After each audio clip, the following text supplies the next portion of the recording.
Perfect. So good evening, everyone. Welcome to tonight's City Council study session for Monday, August 22nd. We have 4 items on the agenda for tonight. Leading us off is Director of Finance Jackie Loh to present the July monthly financial report. Okay. Good evening, Director Loh. Good evening, Mayor and Council. I will review with you the 2022 July financial report for the general fund tonight. Okay.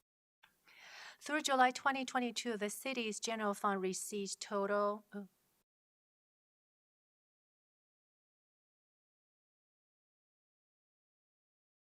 $38.25 million. This amount is 67.5% of budgeted revenues, or $4.45 million higher than the same time last year. And the operating revenue year-to-date is tracking 13.2% higher than last July. Let's take a look at the property tax. Through July 2022, the city has received $8.65 million in property tax.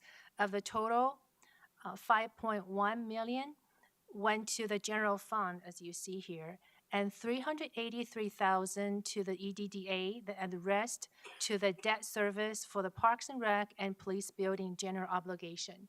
Since 2021 was the appraisal year, the additional property tax assessed in 2021 impact the 2022 fiscal year. Compared to the July 2021, for the property tax, we have received additional $604,000. After July, we will receive very little increase in property tax because most of the taxpayers pay their portions in February and June.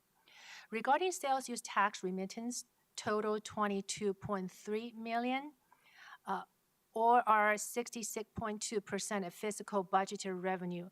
The sales use tax received is $3.1 million higher than the same time last year. The sales use tax audits and voluntary disclosures collections amount to $198,000. Of the city's total taxpayers, approximately 60% of the taxpayers file annually, 30% quarterly, and 10% annually. So this July number also includes the second quarter filers. We receive quite a bit collections from the marketplace facilitators, especially from some very well-known household brands, all included in the July financials. Marijuana sales tax accounts for $951,000, and of the total sales use tax revenue, which is $195,000 lower than 2021, but the year-to-date number is comparable to that of 2022 numbers. And I want to move to license and permits. You may recall the license and permits revenue is $637,000 higher than the same time last year due to one large building permit issue in 2022. The budgeted revenue for license and permits increased by $1.2 million and will offset additional review costs. The charges for services revenue is $434,000 higher in 2022. This is primarily due to an increase in the administrative fee that is charged to the city's water and sewer funds. During the 2022 budget planning, approximately $600,000 administrative fees were assessed to the water sewer funds, including the CPI adjustment, because that number has not been adjusted for a while. So in July this year, $440,000 was coded to the water and sewer funds, and the remaining $200,000 will be recorded monthly moving forward. Intergovernmental revenue is lower in 2022 by $108,000. This is large due to in 2021, we received a one-time extra highway user tax. We're not quite sure if we'll receive a one-time extra for 2022 at this juncture. For ARPA funding, the American Rescue Plan Act, at the end of July, we have allocated additional funding to the general fund through budget supplemental number 2 For the Tri-City Homeless Committee recommended coordinator position, economic development staff recruitment bonus program, and probably $500,000 for the Old Hampton Utilities project design. They're all included in budget supplemental. Invested earnings, you can see we have negative $212,000 due to the rapid rise in interest rates. If you take a look at your packet, this $212,000 negative amount consists of interest earned year-to-date $57,000, unrealized losses of $269,000. The council is going to approve the resolution for change to our investment policy next month. After that, we're able to invest in other areas that we currently are not allowed to. But we are going to wait until the maturity date and use the funding to purchase new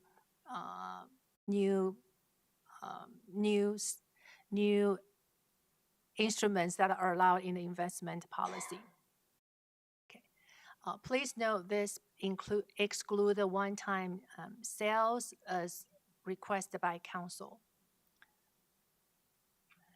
This slide shows the top 11 revenue sources, and you can see the miscellaneous specialty retail sector, marketplace facilitator. Compared to the same time last year, we all have more taxes assessed in these top 11 revenue sources. This is a slide to show the sales tax revenue collected on a monthly basis. You can see the 2022 sales tax and use taxes collected are higher than the past 3 years. This is just a slide to show the accumulative change in sales tax collected from 2018 to 2022. This area map shows the new business opened and closed. Area 7 contains the businesses that are outside cities' jurisdictions. And this is another slide to show the total sales use taxes collected by area. You can see at the end of July 2022, we had issued 84,000 refunds. In August, we just approved another $80,000 refund. So at the end of probably August, we will have issued approximately 164,000 refunds for sales and use taxes. Let's take a look at the operating expenditures. Operating expenditures year-to-date are $35 million, or 54.5% of the budgeted expenditures. The total operating expenditures year-to-date are $540,000 higher than the same time last year. You can see by those departments how we compare to same time last year. I'm pleased to say at last year's same time, Finance Department had 4 vacant positions, with 25% of workforce. But we fill those positions as of today. That's one of the reasons for the variances.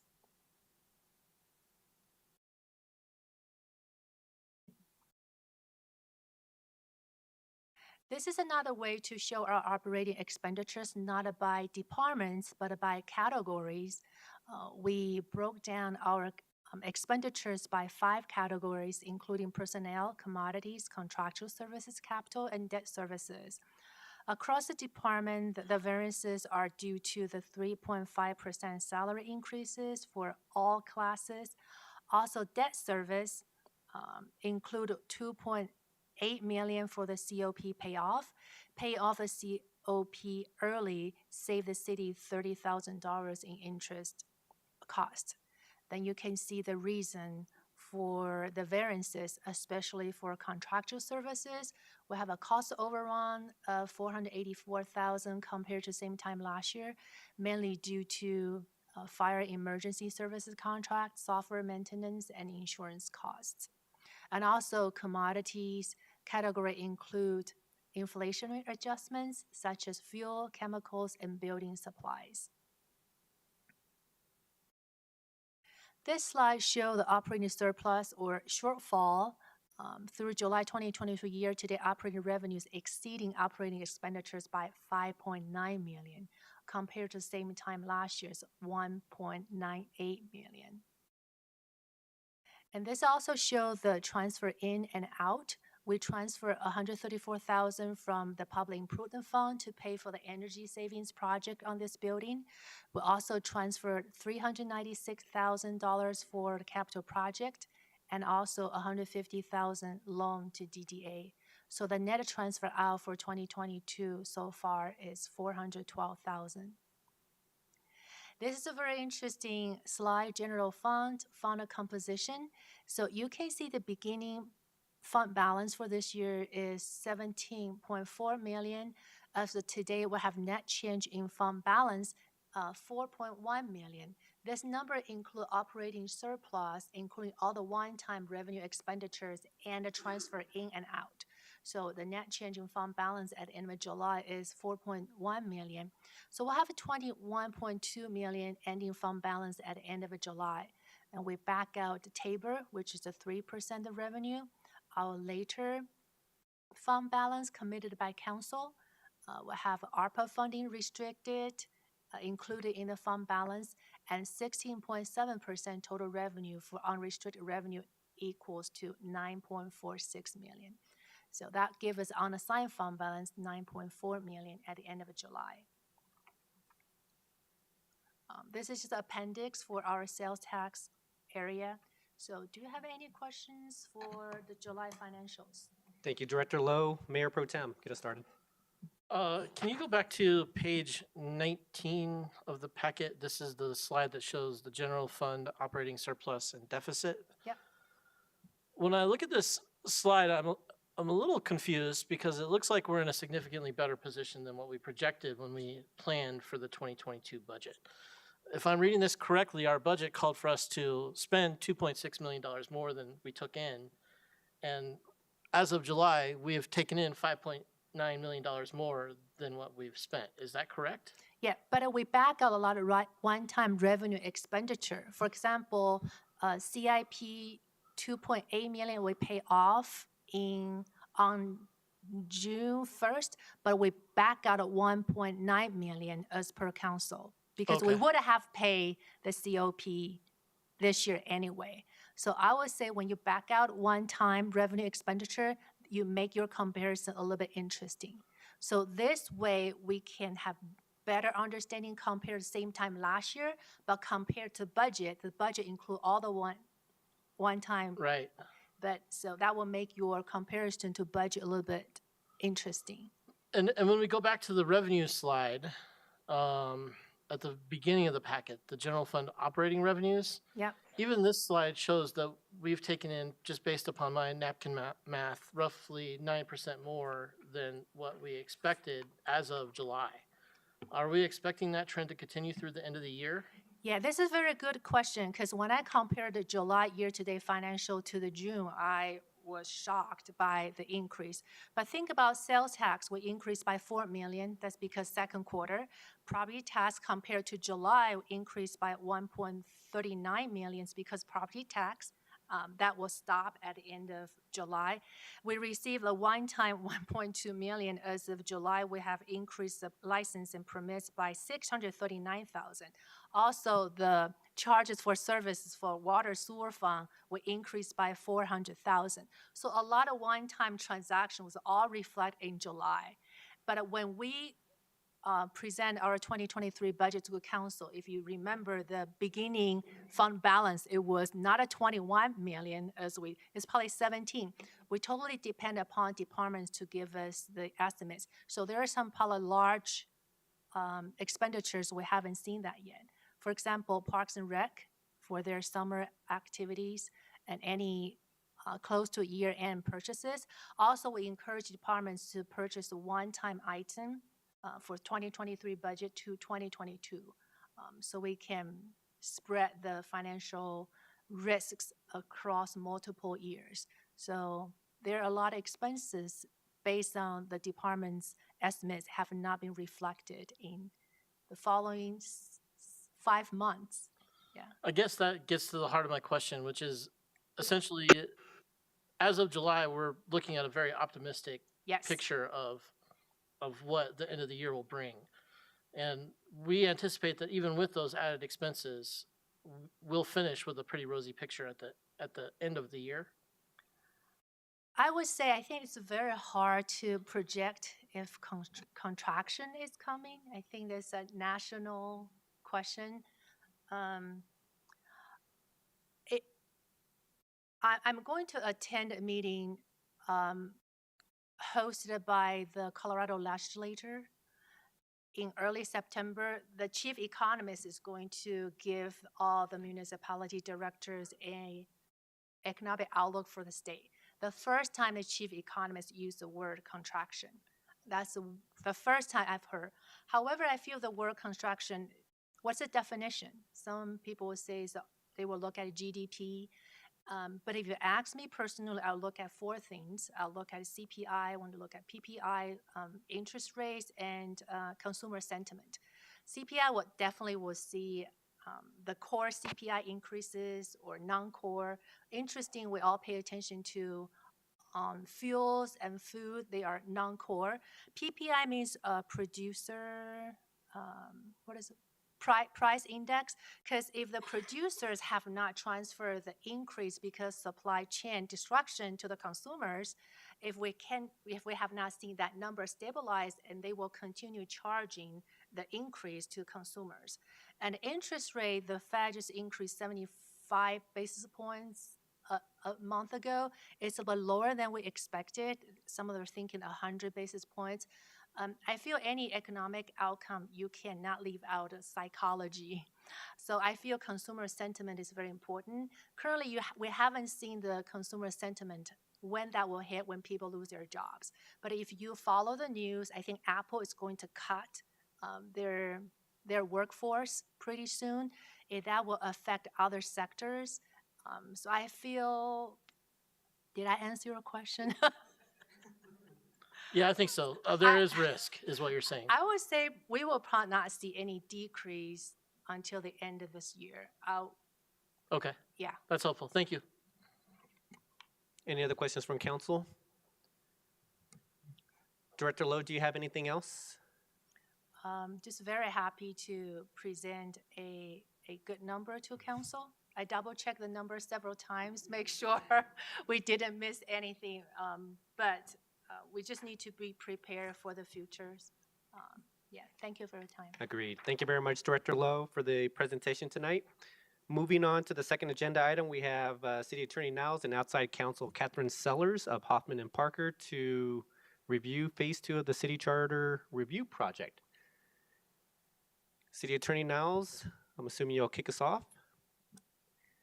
Or am I incorrect? Yes, Mayor, thank you. Just a little bit of background. We started on the Charter Review Project last year, and City Council established the preferred procedure, which was Phase 1. We'll first address some things that are perhaps not legally compliant and put them on the public ballot November 2022. And then we will start addressing provisions from beginning to end in the charter that are issues of policy or that perhaps the citizens have expressed interest in weighing in. So this is the first of those presentations. We have one scheduled the fourth Monday of every month for about the next year. So with that, I will let Kathryn Sellers kick us off, presentation number 1 of Phase 2 of our project. Good evening, Mayor and Council. Some of you, my name or face may seem familiar. I helped you out while you were searching for a new city attorney. I would think we were all on Zoom back then. So this is fun to be in person, and it's nice to meet those of you who were not on council at the time. So, all right. So as Tamara introduced, we're going to start Phase 2 of your charter project. And there's kind of 3 things we want you to keep in mind as you're going through this process. And the first one is the nature of your task. So you're looking at the charter and trying to decide how you want the city of Inglewood to be governed in the future. And the one thing I tell clients, I usually help clients become home rule, but the one thing I do tell them is you know, you have to think that you will never be able to amend this again, that the voters will not allow you to amend a charter again. So you have to be very cognizant of that possibility. One of the questions I think you all need to answer is whether or not you want to look at this as a framework charter, which means it's a charter that basically sets forth just a framework, and all the detail that's in there now, because you have a gigantic charter, would be removed. And that may be too big of a task, even for phase 2. You don't want to throw your voters too many questions, but that is something to think about. When you don't have a framework charter and you have a lot of restrictive language like you have now, you restrict future councils. And so that's a policy decision for you all to make as you work through this. And then I think also, you know, what is the purpose of this particular review? You did your low-hanging, non-compliant fruit, I think. You're put forth that in November, and now it's more substantive questions. Some of them will be substantive, some of them will not be substantive. So that's kind of the overview of what I'd like you to think about through this whole year-long process. This is the general proposed schedule. We've kind of done a brief run through of the charter, and this is our proposed schedule. Now, this comes with a couple of caveats. One, we want to be flexible to your needs. So if there's a section you want to talk about more than once, an article you want to talk about more than once, something that really drives some conversation, we want to be flexible. And two, the review will not probably be as linear as we all wish it would be. Particularly one section we're going to talk about tonight, definitions, we will probably come back to. So if you want to eliminate a provision, maybe you don't need a definition anymore, that kind of stuff. So this is the general schedule. If this looks okay to you, you know, if it doesn't look okay, I guess speak up. But so that's the kind of schedule for the next almost year. All right, so like I said, the schedule is flexible and can be adjusted, and there's going to be some overlap and back and forth. So any questions before we dive in? Are you ready to go? Go ahead, Member Russell. Thank you. So do we want to decide on November, since Thanksgiving week is the 4th week? We certainly can, if you'd like to talk about that now. Members of council, I'm trying to think. Are we normally here on the? We normally are on here during the 4th Monday of November. City Attorney Niles, is there any reason why we wouldn't do it, or I'm just wondering if Ms. Sellers or Ms. Niles, if you were planning on not being here during the last week of November. No, I will be in town, but because it is a holiday week and by code and charter, we're not required to have a study session on the 4th Monday of the month. We weren't sure if council wanted to schedule a study session or not. It's flexible. If we don't, it can be absorbed into the remaining presentations. Okay. I will be here too. Okay. So, and we can also talk about as it gets closer and you guys know your schedules and things like that, whatever. Yeah. Thank you, Ms. Sellers. And I'm thinking right now, I think that 15th or whatever that third Monday is in November. I don't think we have much on that agenda that night, so we may be able to push it up as well. So I think we can table it and then just take a look at the calendar, but it does sound like the 4th Monday may work. Ms. Sellers, go ahead. Any other questions from council? Ms. Sellers, go ahead. All right. So the very first section, so you'll see the strikeout there, the language that starts with "and shall not be changed except by charter convention." That is obviously some very old-fashioned language and actually doesn't reflect really how you would change your form of government or make any amendment to your charter, which is by a vote of the people, which is addressed in a different section of your charter, and of course covered under state law. So our suggestion is to remove that.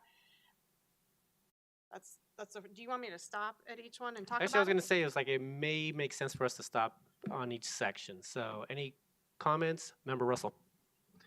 Thank you. So if we remove that, how would the citizens, if they wanted a charter change, how would it be facilitated if we remove that? How would the citizens initiate a charter change? Through an initiative process, they could do that. They could initiate a charter amendment, and it would have to go, obviously, to a vote. So it has to go through state law. You can't get around a vote of the people. So, right, but it still I mean, the way it is now with that in there, it has to be, council has to approve even a charter convention, correct? Yeah, council would create what's called a charter commission, and actually under state law, a charter commission does not approve any changes. You are the body that puts things on the ballot, so they wouldn't even have that power under state law. Okay, I think that answers my question. Any other questions from council?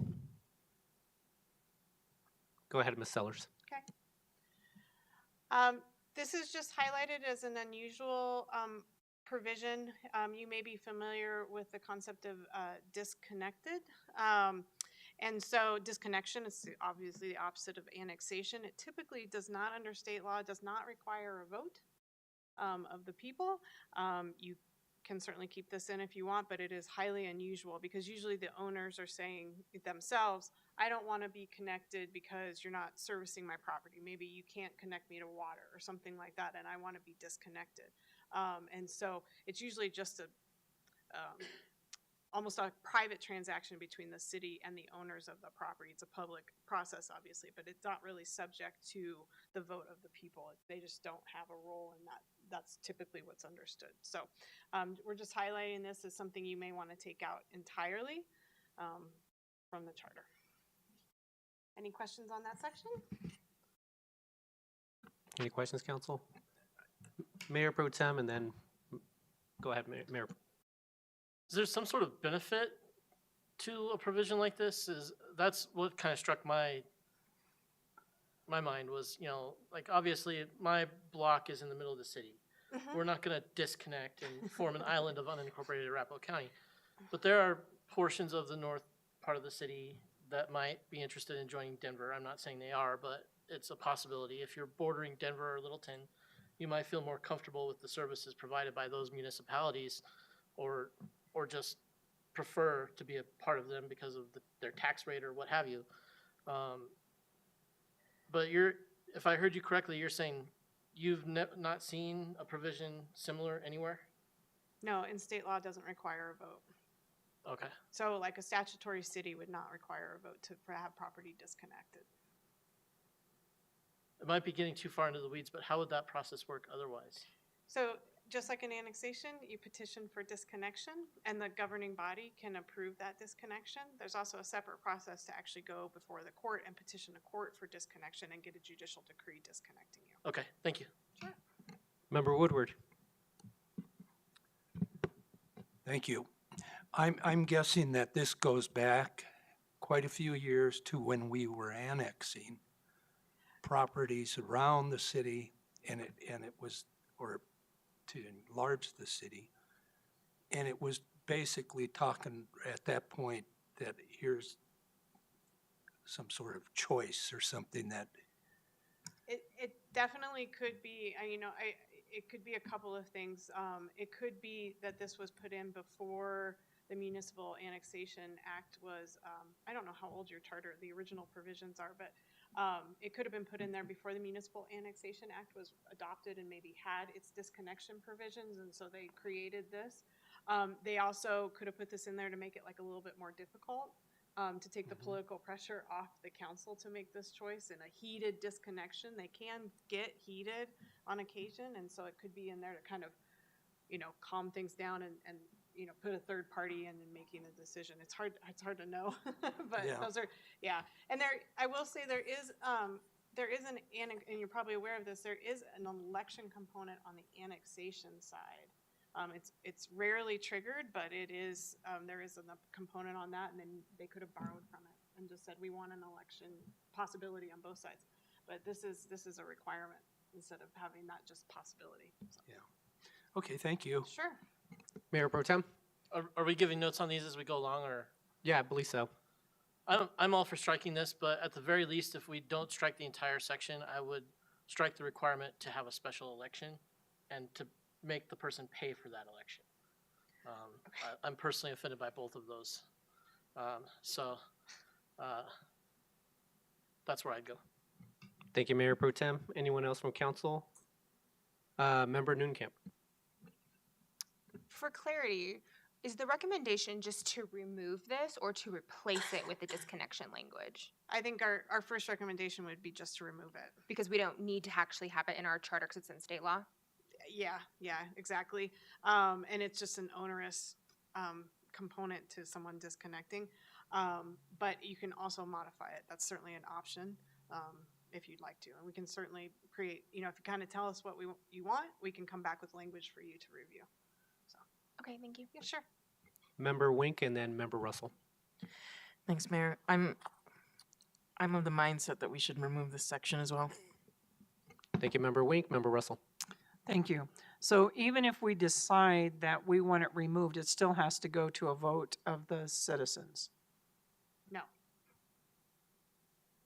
A disconnection would not have to go to a vote of the citizens. But the charter amendment itself, I think. The is what- charter amendment itself Yes. would. Yes, Okay. absolutely. Yeah, so there would be a question on your ballot just talking about this section and its removal, if that's what you choose to do. Okay, thank you. Sorry. That's okay. Any objections from council to have this removed? Potentially removed from the charter? Go ahead, Member Russell. I don't know that I'm in favor of doing that. I would have to think about that. Okay. We still have about 7 months to go through this process, so, Plenty of time to ponder. Yeah, okay. Member Anderson. Well, I'm not. I don't know that I'm particularly opposed to removing this. The process. I guess I have some questions about the process. We're evaluating a lot of things, and there's a lot of things that maybe have statutory requirements or a state law situation where the provision is no longer particularly necessary because it has a higher level of governance. But that to me doesn't particularly, I don't want to default to, oh, the state's got this covered, so we should jettison it and just follow state law. And so I think each one of these, evaluating them one by one, is a really good process because there may be some things we come to where a more restrictive thing is better for Inglewood. And I don't particularly see any reason why this one shouldn't be removed, but I do, I kind of want to sit on it too because it does seem like a pretty big change. But overall, I want to really think through these carefully rather than just defaulting to state's got it covered. So anyway, just want to make that comment. Thank you. Thank you, Member Anderson. Anyone else? Go ahead, Ms. Sellers. All right, so on to definitions. So you have a definition of emergency ordinance, which I'll read to you as an ordinance, the immediate passage of which shall be necessary for the preservation and protection of public property, health, peace, and safety.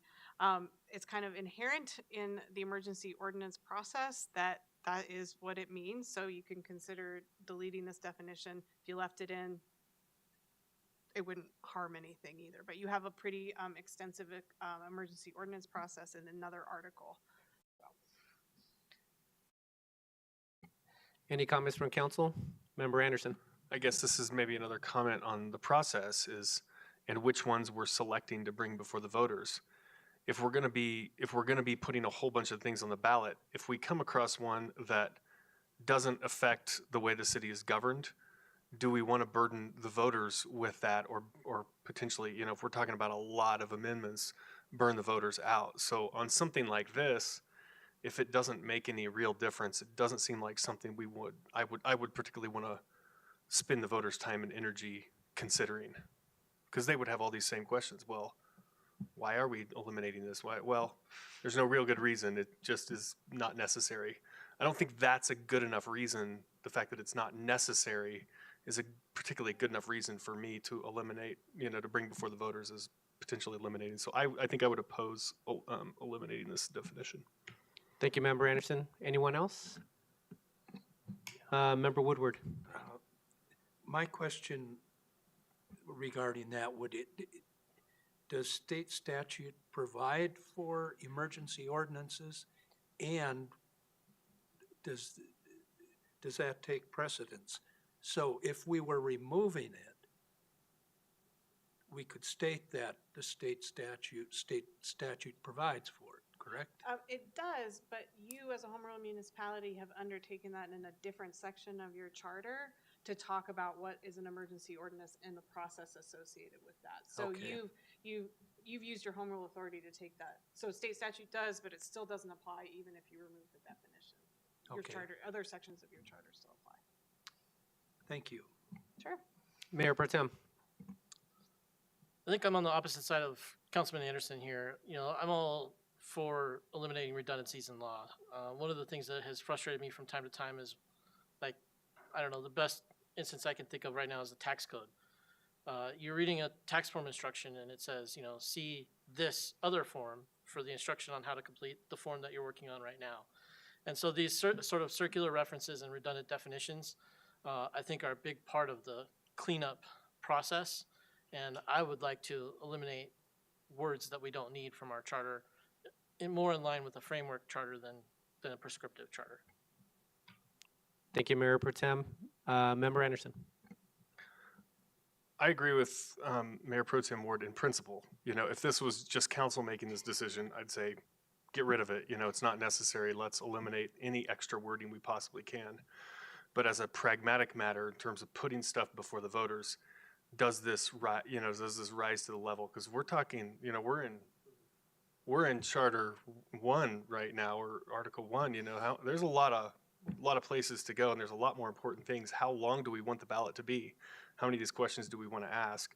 And is that good for the voters, or do we need to stretch it out over multiple years to get it all done? So, and if we do that, would we want to save the ones that actually have no real impact on governance for, you know, for a little further down the road? So, agree in principle, but maybe not this year. And if I can suggest something maybe along those lines, you know, we can categorize things as in priorities for you, and you know, so definitions that don't have a substantial impact can be in one priority, and then you guys, when you're ready to start doing your ballot language, you can pick and choose from those categories as to what you think is the most important. So that might be helpful to have that laid out like that. We'll do that.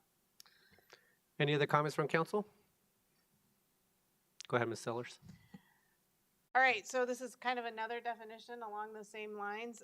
The definition of franchise.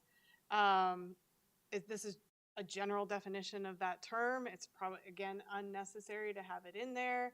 The elements of monopoly and regulation are a bit, again, old-fashioned. It's probably not really accurate. I mean, Colorado is a regulated monopoly state when it comes to utilities in particular, but those issues are not really for the city to decide. That's for the PUC to decide. So that language is a bit old.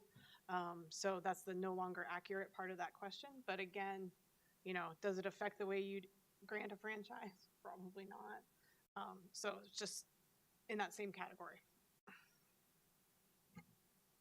Any comments from council? Go ahead, Member Anderson. Just thinking long term about, is there a way to bundle a bunch of these, you know, if we were going to eliminate a bunch of stuff that's, you know, not necessary but doesn't really impact governance? Could we have a question that says, you know, our charter has 17 definitions and, you know, that don't affect the governance of the city, or not necessary or particularly accurate, you know? Could we put all that in one big question? Yes. Okay, that's something to consider. Thank you. Member Neunenkamp.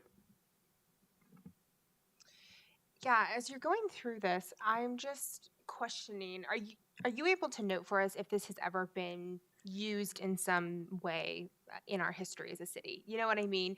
Obviously, not exhaustive, don't worry, not exhaustive, but I'm trying to get a sense of if this is unnecessary or redundant, or some of these things, or some of the things we've discussed previously, even tonight, on some of the more structural pieces.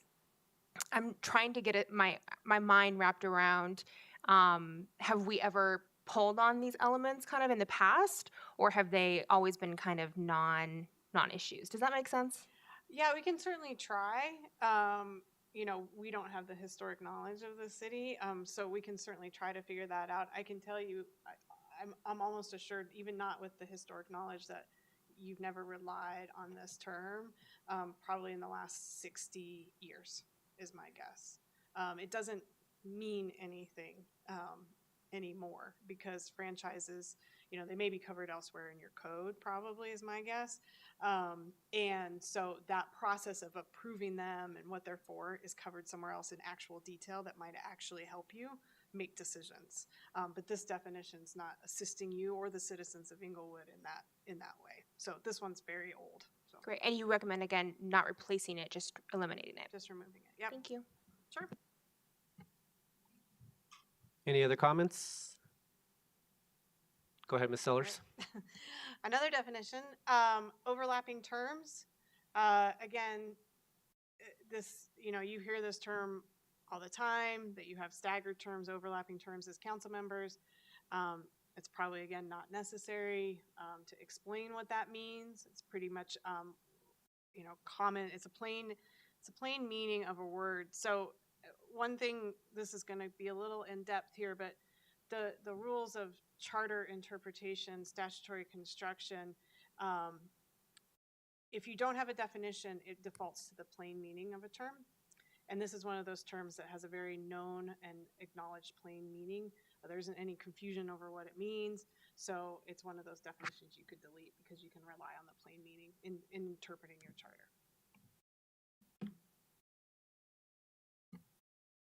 Any comments?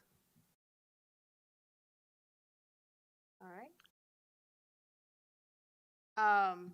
Again, another definition. This definition is actually, we're questioning whether it's accurate. As you know, the dedication language has a certain meaning in municipal government, and we assume that you may take lands for park purposes via different means, maybe a conveyance of some sort or something like that, and not necessarily, like, let's say, a dedication on a subdivision plat or something like that. And so we're just wondering whether this definition is too restrictive. I guess also whether it's really necessary, I would say, but mostly if it's too restrictive or not even accurate as to how you take city parks currently. And again, this is probably old.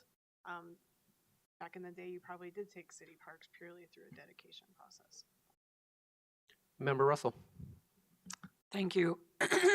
Actually, I don't remember how all of this worked, but it hasn't been that long ago. Probably 2013, maybe. There was a petition out to save Inglewood Parks, and because part of Depot Park was sold. So I don't know if this impacts any of that. But I do know that the part of the charter that talked about park lands played into all of that. It could affect it. If you have restrictions on your ability to, let's say, sell a park, and you got a park via a donation or a conveyance and not a dedication, you could argue and say, well, the provision that says we have to get voter approval to sell a park doesn't apply because this park wasn't dedicated. It's probably maybe not what the public at least interprets the term park to mean. So, yeah. Right, and I think at that time also they made a list of all the parks because they wanted it to be clear. So I don't know how this plays into all of this, but it could. Thank you. Sure. Member Woodward and then Mayor Pro Tem. Yeah, I believe if I recall right, back in 2013, Depot Park, it had not been codified by council as an actual park. And I think that's the difference. Another example was what is, or was referred to back then as Cushing Park East or West, which is right west of Inca, and it's where the outlet for the Little Dry Creek is. And we were negotiating that time with RTD of possibly putting up a structure there. And citizens came back from the area and pointed out that that's part of the park, which, boom, that was the end of the discussion. So And that's where I think that came from. I'll give you a non-Inglewood example. I have a client, home rule client, who has a provision that says they cannot actually take a park without a vote. And it says like park, golf course, and a bunch of other stuff. But in recent years, council has taken open space without a vote. Because parks, it can be interpreted, I mean, not with this definition, but to actually have improvements and maintenance and grass. And if it's just open space and it's wild, it's not a park. So the definitions can really play into like the meaning of rights under the charter granted to the public. For sure. Thank you. Mayor Pro Tem and then Member Anderson. That example really gave me some heartburn. So the ballot initiative that Councilmember Russell is making reference to was 2013 question number 300. It did designate specific parks as they were identified in the 2006 Inglewood Parks and Recreation Master Plan and listed them as dedicated. And I looked and I can't rightly see how that was actually codified. So that might be something that would benefit us here, is to see what was written into the Inglewood Municipal Code that wasn't there previously back in 2013 in response to the passage of that. I will say that passed very, very handily, 63-66 to 972. So it passed with authority. Generally, on the subject of parks, I think the question here is more related to the word dedicated than anything else. I'm open to changing that, and given the previous discussion, open space, I would include anything that the city owns for the benefit of the people that can't be developed, that's used for recreation or parks or what have you, as protected under this definition, to keep any future shenanigans of the type that you're speaking of from occurring. Thank you, Mayor Pro Tem. Member Anderson. What is the definition of the word dedicated in its legal sense? It typically is something that is done via certain language on a plat. Usually takes Okay. a plat, like a subdivision, or maybe if you have, and I'm not familiar with your land use code, so I apologize, but a PUD, where the property owner is saying, I'm dedicating this property to you. There's no deed that goes with it. Typically, it's just on the plat. So that's what a dedication typically means. Which we may have small subdivision kinds of thing, but we're a built out city, so this is not really how we would generally acquire parks now that we've been built out. Right, and I think that's one Yeah. reason why we're kind of asking the question, is because you Yeah. probably take them a different way. If you really take them on at all anymore, very much, I don't know. Yeah. So this one to me rises to a higher level than the previous definitions because it may have some impact on governance. So I would be happy with the example you gave of parks and difference between parks and open space. Is there a provision now where we can't sell park property, but we could open space theoretically? Do we need to define that in there or include that within the definition of parks? Because my initial thought is to eliminate this definition altogether, but since park does have a plain meaning, but I guess if there's a possibility to confuse it with other open space areas, then I would like to see it redefined, as Mayor Pro Tem was saying. And we can certainly bring back that information for you. Thank you. Member Noonan-Camp. Thank you, Mayor. I think actually Member Russell was first. Okay. Member Anderson just recommended, the complete removal. Is there, and we also have heard there's the idea we could just revise it. What's the argument for one versus the other? Is this one of the ones that you would recommend just removing altogether, or is there an area where this would be worth having for the city? So I think the context of the definition and how it might be used is probably going to help you answer that question. And that's what I was mentioning, that we Okay. can bring back and see how it's used in your charter.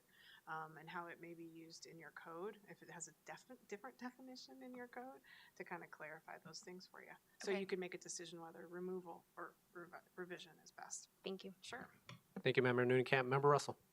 Thank you. And not necessarily about this, but I think this is one thing important for us is there may be historical evidence where something has been voted on by ballot initiative and change some of this that this council wouldn't know about. Is there any way to make sure that none of the changes we're proposing have,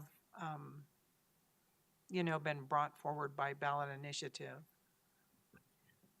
Yes, actually, sorry, Mayor, can I respond? Yes, go ahead, City Attorney. I was excited to respond and just started talking.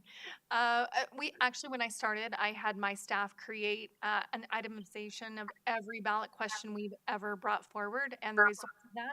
And so I will be happy to share it with council because we have it in a memo. Thank you. Mayor Pro Tem.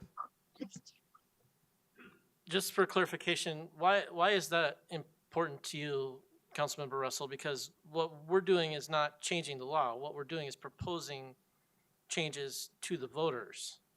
So we don't do anything without voter consent in this. So even if it had been voted on previously, we're giving the current residents of Inglewood who are registered to vote and interested in voting the opportunity to make the proposed change. Go ahead, Member Russell. Thank you. Because something that happens intuitively is councils, staff, everybody thinks there's no history before we got here. There is a history in this city a long time before we got here. And I do believe it is important to honor the work that citizens did by a citizen initiative that may be impacted by changes that are going to be made by the current voters. It's a lot of work to pass a ballot initiative. And for us to dismiss that, it just doesn't bode well. Thank you. Thank you, Member Russell. Member Anderson. But if a ballot initiative was passed, then that would be there would be evidence of that in code or in the charter. We don't need to go research what ballot initiatives have been proposed before, because all we would turn up is ones that we would turn up ones that weren't successful. Am I missing something? I'm not suggesting that. Okay. What I'm suggesting is if we would change something in the charter that was used to change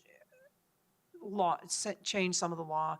And I'm not asking for going back and doing a lot of research.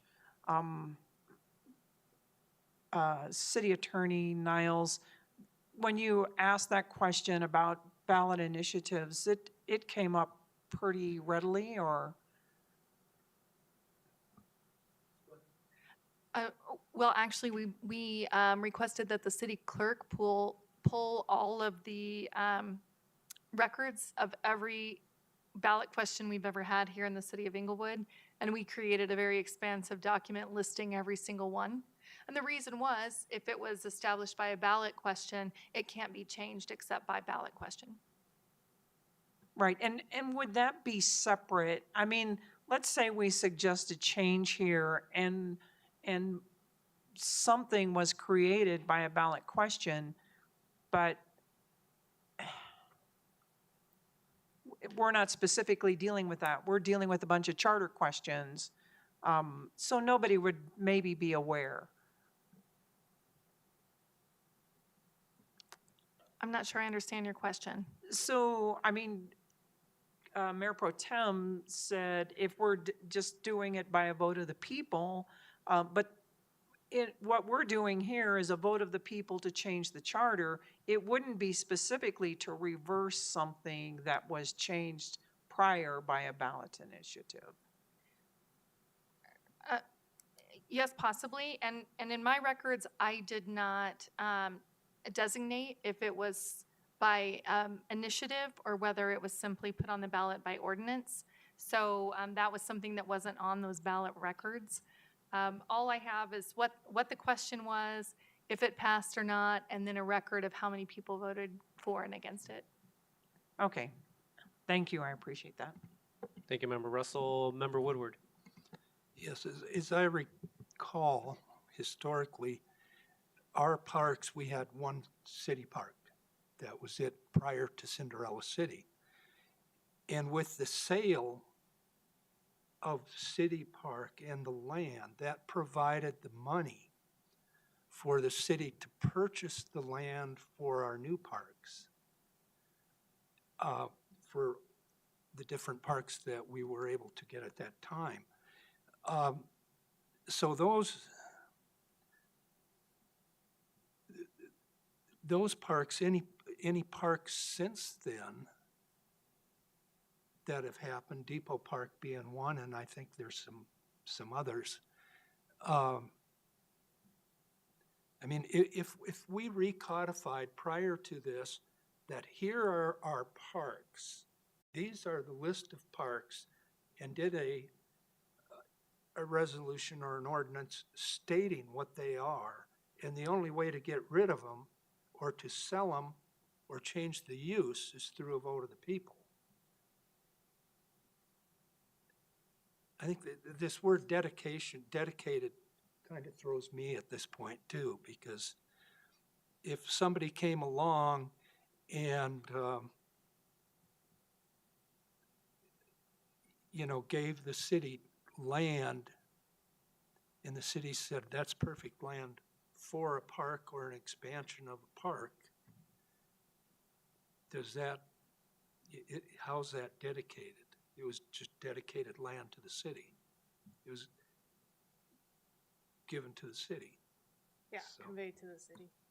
And in open space, I wouldn't want to consider as a park. I would want to consider it as open space, something separate. Thank you. Thank you, Member Woodward. Member Russell.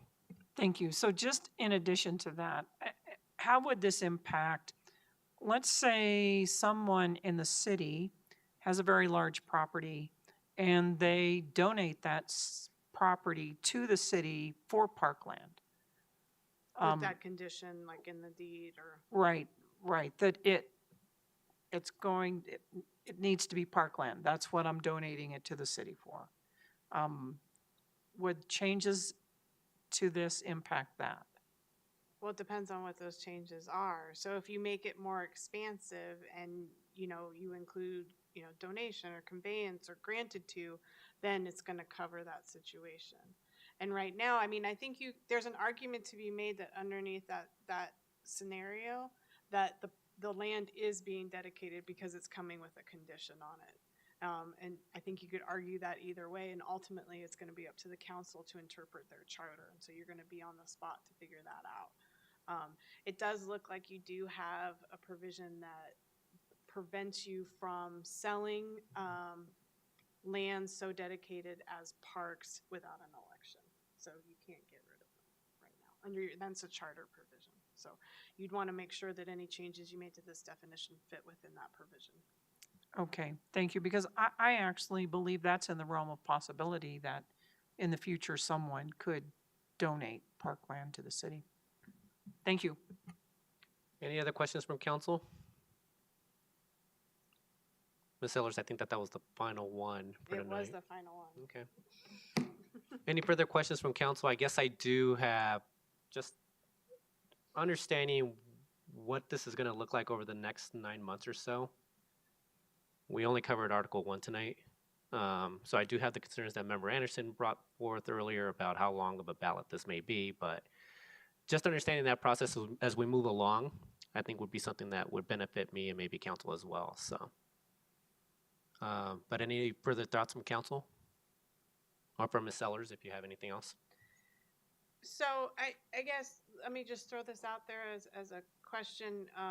We talked about earlier, you did your low-hanging fruit. We can layer it so, things that are, and it's part of it's going to be up to like us to make that judgment call on your behalf, which is a little why it was so expansive, is because that's not really our role to make that judgment call for you. So we can try to narrow it to things that might be more important to you. It's going to be a judgment call on our part, or we can be as expansive as we are, and you guys can say, no, that doesn't mean anything, let's keep going, that kind of thing. So it's kind of your call as to what you want, and I guess what your city attorney thinks is best for you as well. Thank you, Ms. Sellers. I was going to say, I like the format for tonight because I'm just not sure exactly how expansive this should be. But I like the process tonight. I think as we move along, I can see, at least from my perspective, kind of like what Member Anderson was stating earlier. It's just like I may decide later on, they say, all right, this is starting to get too big. Let's, some of the items that I don't consider as necessary to be on the ballot, those will start removing. Or we'll remove from the ballot. I don't consider those as necessary at this point. I can see that happening, but I kind of do like the process that we laid out for tonight. But Member Noonan-Camp. Thank you, Mayor. Thank you for the presentation. I agree. I think the format was helpful. I am of the mind that if we're going to commit a year to this and we're going to do all the work to put it on the ballot, we may as well start expansive. We may end up with a narrow question set at the end.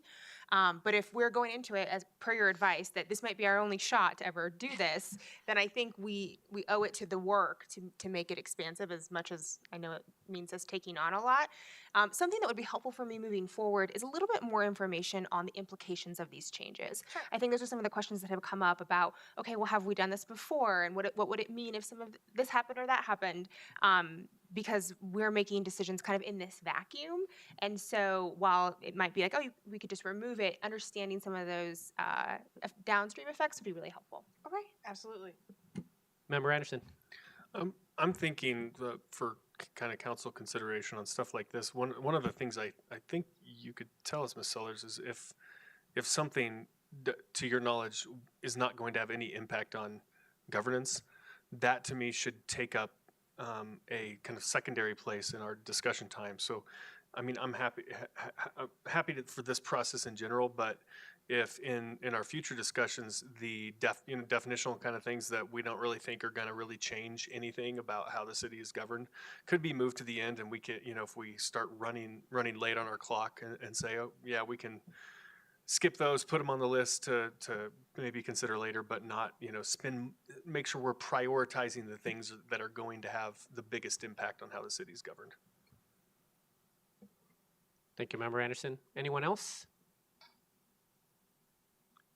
Seeing none, Ms. Sellers, thank you very much for your presentation tonight, and City Attorney Niles, thank you.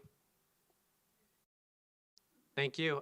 We are a little bit after 7 o'clock, so if we can meet right back at 7:12, we'll take a 10-minute break. Thank you, everyone.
All right, council, we are back. Up next is going to be Director of Community Development Brad Power, Planning Manager Bryan Isham, Chris Brewster of Multi Studios, and Matt Ashby with Ayers Associates, who I believe is present tonight, to give an update on CodeNext Project. Good evening, gentlemen. Good evening, Mayor and Council. As you all know, this conversation began with the adoption of Inglewood Forward, our city's comprehensive plan.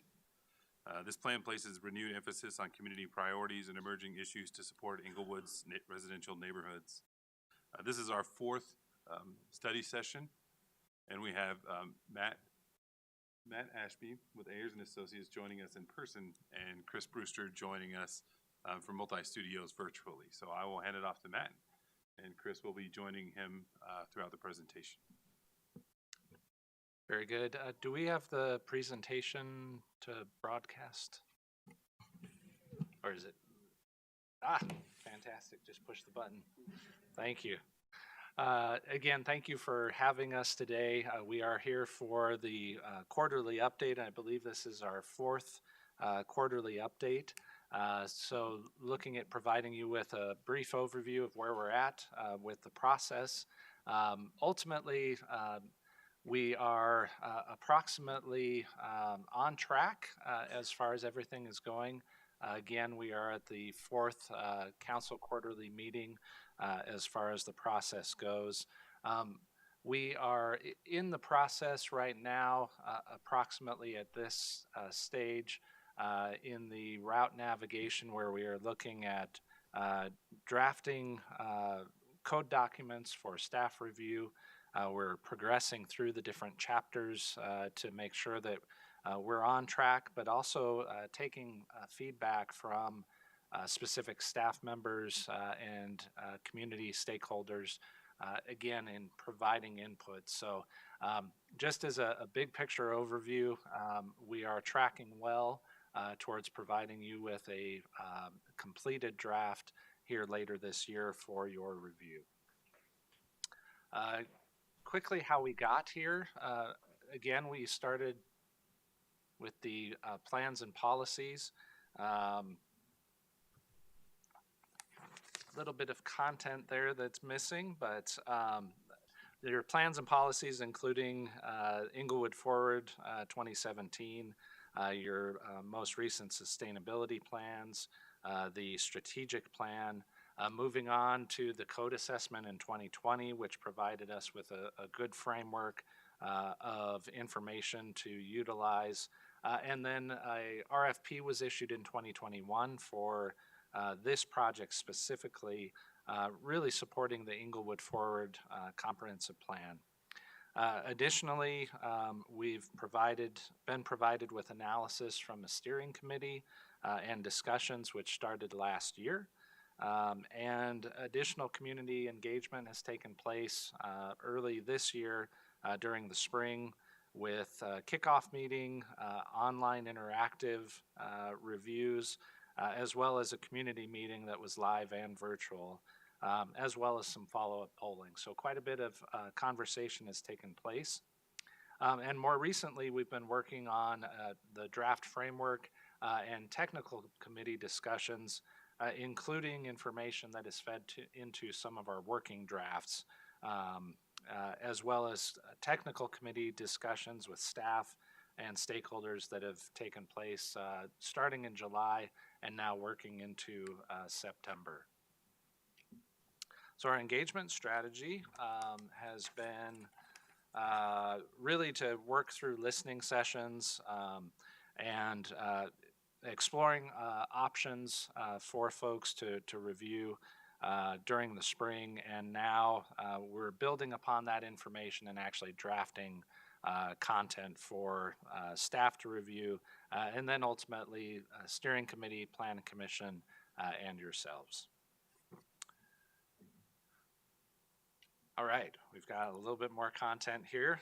So what we're doing currently is walking through the big picture topics. So walking and bikeability, approaching street design with considerations of social space, multimodal considerations, and strategic implementation of the planning documents that are the foundation of this effort. Additionally, with parking, we're looking at optimal parking, but not having too much of a minimum required parking. Want to be flexible to address your future needs, as well as addressing the design and aesthetics of parking. We'll also be looking at sustainability, looking to enable, promote, and require elements where appropriate. So really looking at taking an approach that is logical in making sure that you're ready for the future as far as sustainability goes. As far as neighborhoods, we're looking at housing options, so broadening your ADU opportunities, looking at different missing middle housing types to promote and enable different models more effectively, and also looking at areas where density might be targeted and appropriate based on the infrastructure availability. In terms of character, we are looking at streetscapes and social spaces, looking at what you have. You're not building a whole lot of new streets, but really maximizing your opportunities for the places you already have. And then looking at the aesthetics and scale and mass of those areas. And then finally, we have started looking at attainability issues, and this is merging up with a DOLA housing grant and activities to look at affordability. Currently, there are activities going on as far as developer interviews, and we'll be looking at some strategies relating to how both the housing attainability and the code merge together to create a more affordable and opportunities for additional housing. So with that, I'm going to go ahead and turn it over to my colleague, Chris Brewster, to get a little bit more specific into some of the drafts and information that we're working through right now. Yep, thanks, Matt. Good evening, Mayor and Council. Hopefully, I think the presentation was in your packet, so any of the content that's missing with the technological glitches, hopefully that's easy to fill in. As Matt mentioned, we are tracking with building the draft of the code. So I'm going to walk through some of the more specifics a little bit more. And I think what you'll find here is we've been moving from Mr. Brewster, the public. Oh, go ahead. Now we can hear you. Okay, I'm sorry.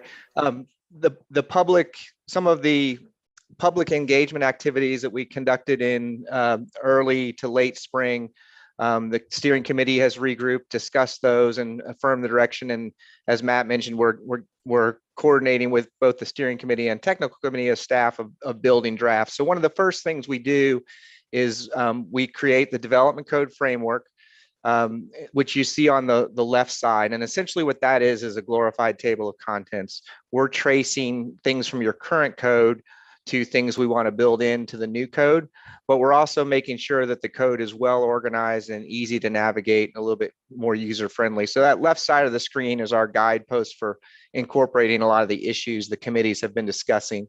So I'm going to walk through a little bit of those. It's not really that much different than your current development code framework, other than we've eliminated some redundancies and maybe better organized some topics, so it's a little easier to navigate the code. And then we are emphasizing some of the key topics that we're going to walk through tonight. So there might be, rather than buried as a subsection in the chapter, they may become a standalone chapter on their own. So just a quick overview on procedures. Mainly the technical operating things that we're housing in chapters 1 and 2 of the code. We're reorganizing those to eliminate redundancies. So all of the common procedures that all applications go through, we'll have them stated in one spot, so it's easier to find and easier to understand, and we aren't repeating things in the code. Then we're going to use a table similar to what's appearing on the screen to make distinctions between different types of applications as to what things of those common procedures apply to particular applications and which ones don't. Then within each procedure, we're trying to clarify 3 aspects of the applications. 1, when does it apply? What triggers the particular application? What are any specific review procedures that it needs to go through, and specific review criteria. In other words, how would a decision be made under each of those applications? And then lastly, the effect of the decision. Does it mean I get to go to permit? Is there another step? Is there an appeal process? Issues like that. And then the final element of the procedures that we're improving are a lot of the feedback we've heard is we need a little bit more flexibility to make the right decisions, particularly when we're starting to inject more design standards into your code.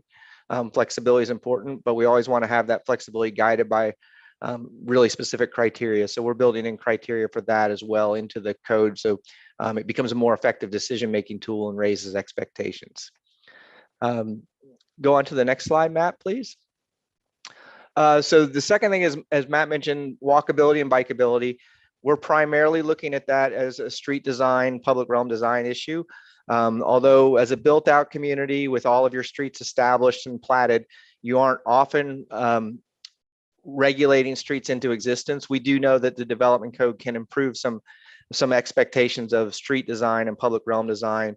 One of the other reasons we think it's important to do that in the development code is a lot of our private development standards are going to take cues from how the public realm is designed. So in other words, a more walkable street should require more pedestrian oriented site design standards, a more car oriented street, perhaps not. So we're going to use those cues in the public realm design standards to impact what's going on in the private side as well. Other than that, what we really want to do and what we've been discussing with the technical committee and particularly public works folks is how to improve on what your current code has, which is essentially right-of-way widths and curb widths, but not a lot of details of what's going on within those. And so we're in discussions with that technical committee group of how to reconcile some of those questions that you deal with as you improve streets, either through as developments occurring on an interim or incremental basis, or through larger capital projects. The other aspect of walkability and bikeability has to do with some of the site design issues that are highlighted in the other chapters there, the access and parking, landscape, and the residential and commercial design standards, things like streetscape, pedestrian, bike, and vehicle access through curb cuts, standards with those things, and trying to reconcile those. Next slide, Matt. Related to that, so as Matt mentioned, parking, mainly looking at things to add flexibility, but also not create inadvertent parking problems. So setting a context appropriate way to reduce the amount of parking provided where appropriate and giving specific criteria for doing that, but also looking at what we call soft maximums. If someone's providing what we think might be an overly large amount, what strategies can we do to mitigate the potential problems that may create? So not a hard maximum in that you can't provide more parking, but if you do, we would be looking to offset large surface areas parking by a number of different strategies. So we want to build those decisions right into the code. The other parking issues that we're dealing with are some of the more sustainability things that Matt mentioned. So how are we planning for alternative transportation, whether it's EV parking, bike parking, and what does that do to our overall access and parking strategy? And then how do we incorporate landscape and site design tools to reduce any environmental impacts, whether it's heat island, stormwater runoff, or things like that. So improving the landscape standards to really emphasize those specific design objectives with respect to parking. The next slide, Matt. As Matt mentioned, sustainability, it does touch on a lot of things throughout the code. This is a topic we haven't fully broached with our technical committee yet. It's going to be our last topic we circle back and address. But our view and the things we've been discussing with both the steering committee and technical committee is most of the things we're doing in this code are addressing those first two scales of sustainability that you see on the slides there, the large scale or the block scale development, where you're implementing things that are more mixed use, have better access to different transportation options. Some of those bigger picture planning policy issues that your plans and codes are going to implement. So that leaves us with the cleaning up the details at the site level, making sure we're doing things in the least impactful way in terms of impacts on resources, making sure we're enabling things that can let you reduce energy use. And then lastly, coordinating with all of the outside codes so that we're not inadvertently undermining some of the emerging sustainability practices. An easy way to think of that is you're going to be addressing your building code in a separate process, and we don't want things in this code to undermine what the building code might say is the best practice with regard to green building. The last three topics I want to quickly address would be on the housing and neighborhood design issue. So first, housing options. One of it touches on the four main chapters highlighted there.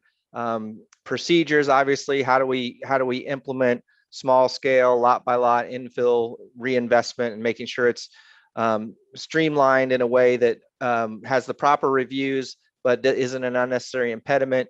Making sure the zoning districts are better calibrated to the types and scale of housing types for each district. And that primarily means the main bullet points highlighted there. We want to first look at all of your R1 districts, which are primarily detached house, single unit zoning of different lot sizes, enabling more opportunities through accessory dwelling units and looking at smaller lots. Right now, your current smaller lot patterns are allowed if they're pre-existing. But one of the things we looked at through the public process was, could you create some of those new and in the right circumstances, whether it's corners of lots adjacent to alleys where you find some of the smaller lots, or whether it's through courtyard patterns. So that's the first strategy in the R1 districts. Then as we get up to the R2 districts, the ones that are already planned and regulated for multi-units, looking at ways to implement some of the smaller scale projects that the community thought was appropriate. And the main change there that we're looking at is reducing the per unit lot size. Our assessment was that requirement is actually requiring more land area for fewer number of units, which kind of counterintuitively drives the scale of the project up. So that's part of the reason you might be seeing larger than preferred building types, because they have to get such a large lot area to get that number of units. So we've been looking at strategies to allow the same or similar number of units in a smaller building type, but also on a smaller lot that might fit in better with the neighborhoods in the R2 districts. And then lastly, in the MUR3 districts, looking at the scale of different apartments. This primarily, those districts aren't very much used for new development, even though there's areas zoned that. Most of your new large scale developments are happening through a PUD. And one of the reasons is we don't think those MUR3 districts are working well for certain types of projects. So we're going to be looking at, how do we regulate different scales of apartment projects through new development in those districts. So that kind of rounds out our whole range of housing options that we think completes your set. When we turn to the neighborhood design issues, what we've been talking about with both the steering committee and technical committee is really focusing on, once we get the appropriate scale and massing of buildings, looking at prioritizing what we call frontage design. How does it face the neighborhood and greet the street?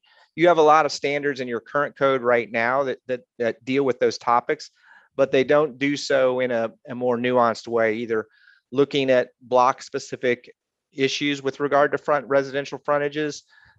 So again, tying back to that, what type of street are you on? What's the context of the neighborhood? And then also looking at frontages for specific ranges of building types. So we're beginning to assess some of that. And that can do a lot on how a community perceives a project and whether it fits in or not, often as much as the scale and mass of the buildings. But we're also looking at, are there better ways to address your current bulk plane standards, which deal with adjacencies to neighboring properties, including access to light and things like that have been at the forefront of the committee's discussions, if not citywide, at least on particular types of projects requiring a little better analysis of what those adjacencies do. And then the next slide, Matt, is kind of rounds out our discussions on the attainability. As Matt mentioned, we've begun to coordinate in more detail with the DOLA housing study, the DOLA grant funded housing study. Essentially what we're trying to do is, once we make some of the recommended changes to the residential zoning districts that we're doing for other reasons, other planning reasons, in other words, creating stronger neighborhoods, creating more housing options and different price points, regardless of their affordability and attainability, then circling back and saying, okay, what impact will that have on what's going on in the market now? And are there additional things we need to do, whether it be development incentives, whether it be and by that I mean additional height or dwelling units in exchange for certain thresholds of affordability, whether there's other things that need to be done in programs and policies outside of the development code that can help reach attainability goals. We will come back with some recommendations that specifically tie some of the new development standards to different affordability and attainability policies that you might be developing under that separate study. Next slide. So again, we've been grouping these discussions with the technical committee, the staff group. They've been very long, thoughtful, well-attended meetings with lots of contributions from various departments.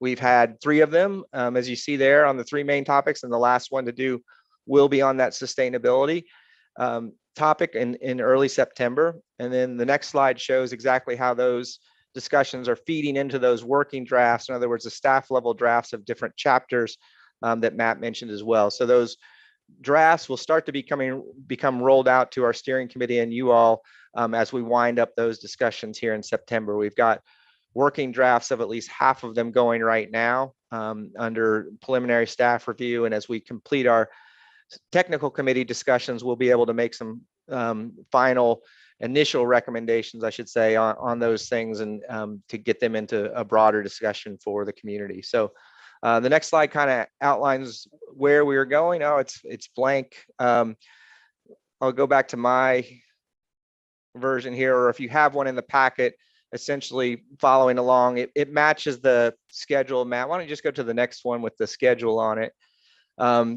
That we are obviously in.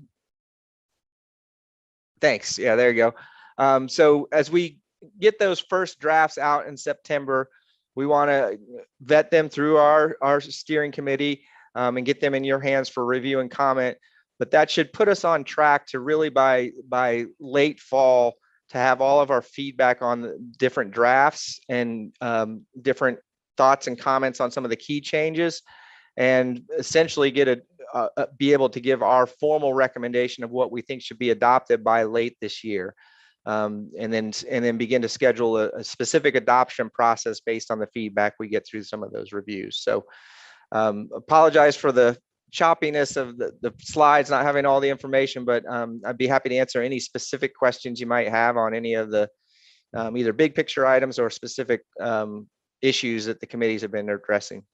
Thank you, Mr. Brewster, Mr. Ashby, and Mr. Isham for the presentation tonight. How granular can we get tonight? Just as a question to you, Mr. Isham or Mr. Ashby. I would say if you have a question, Okay. let's get it on the table. Sounds good. Member Anderson, kick us off. Thank you, Mayor, and thank you for the presentation. I love seeing this project move forward. I have questions around housing, mostly housing affordability and housing options. And for me, those kind of go together because I think a lot of the challenge we have with housing affordability, broadly speaking, is supply. We just don't have enough housing. So I love the ADUs. I'm glad you're highlighting that. On the, and then the areas where we're looking at targeted density, that makes sense. There was one area I have a question about, and that is on the missing middle housing, which I didn't see a lot of specifics on, but it seems to me that we have an opportunity, or one of the the things that maybe doesn't arise to the surface immediately, but there are throughout our city corner lots and large lots where I think it makes a lot of sense, even if they're in an R1 district, to allow some of that missing middle housing in those larger areas, and then even in R2 districts to allow on those types of lots where they're much larger, or where they're on corners where they have lots of frontage, so you have plenty of parking, to allow potentially triplexes and those kind of things to expand more housing options. Are those kind of things that are kind of maybe not quite conventional? Are those kind of things being considered by the steering committee and by staff putting this together? Chris, I'll go ahead and answer, and Brian and Matt chime in. In general, yes. One of the things we're always careful to do when we update the code is recognize that when we change something in a particular zoning district that's mapped, we have to think of the entire city and every property that's zoned in that category. But your specific question on certain lots being able to handle certain different types of projects, we do plan on doing that within the zoning district. So for example, we're looking at broadening some opportunities in the R1 districts because of where a lot's situated on a corner or end of a block.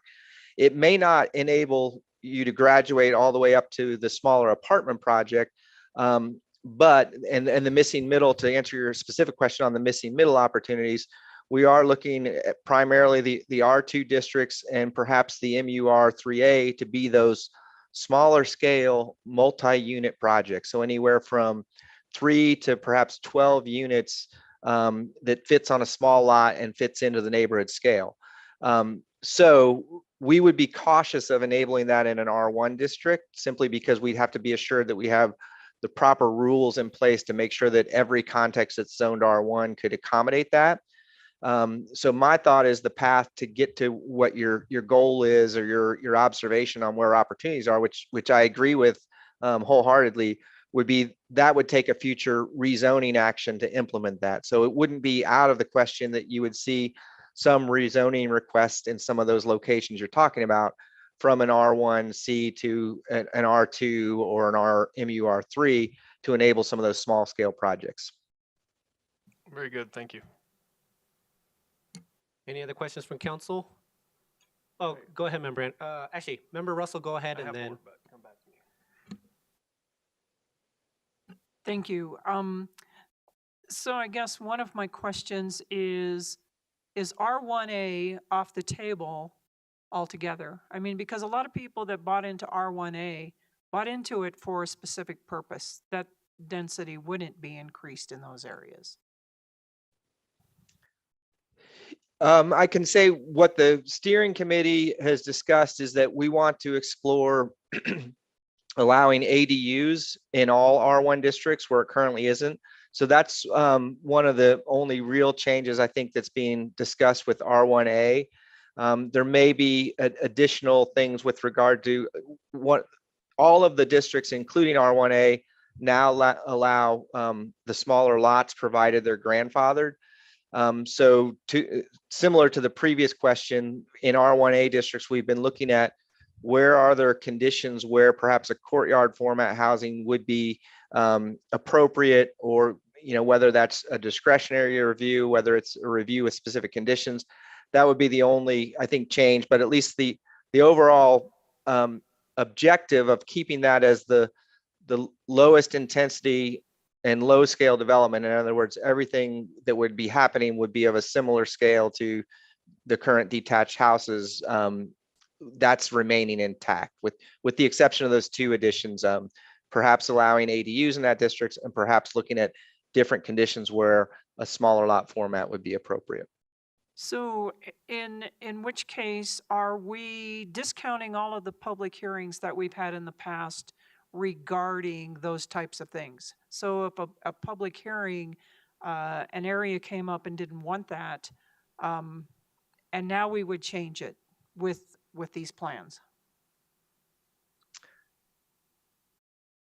I don't know that I think we're following some of the public engagement we've had in this process to date, including some of the previous discussions of code analysis.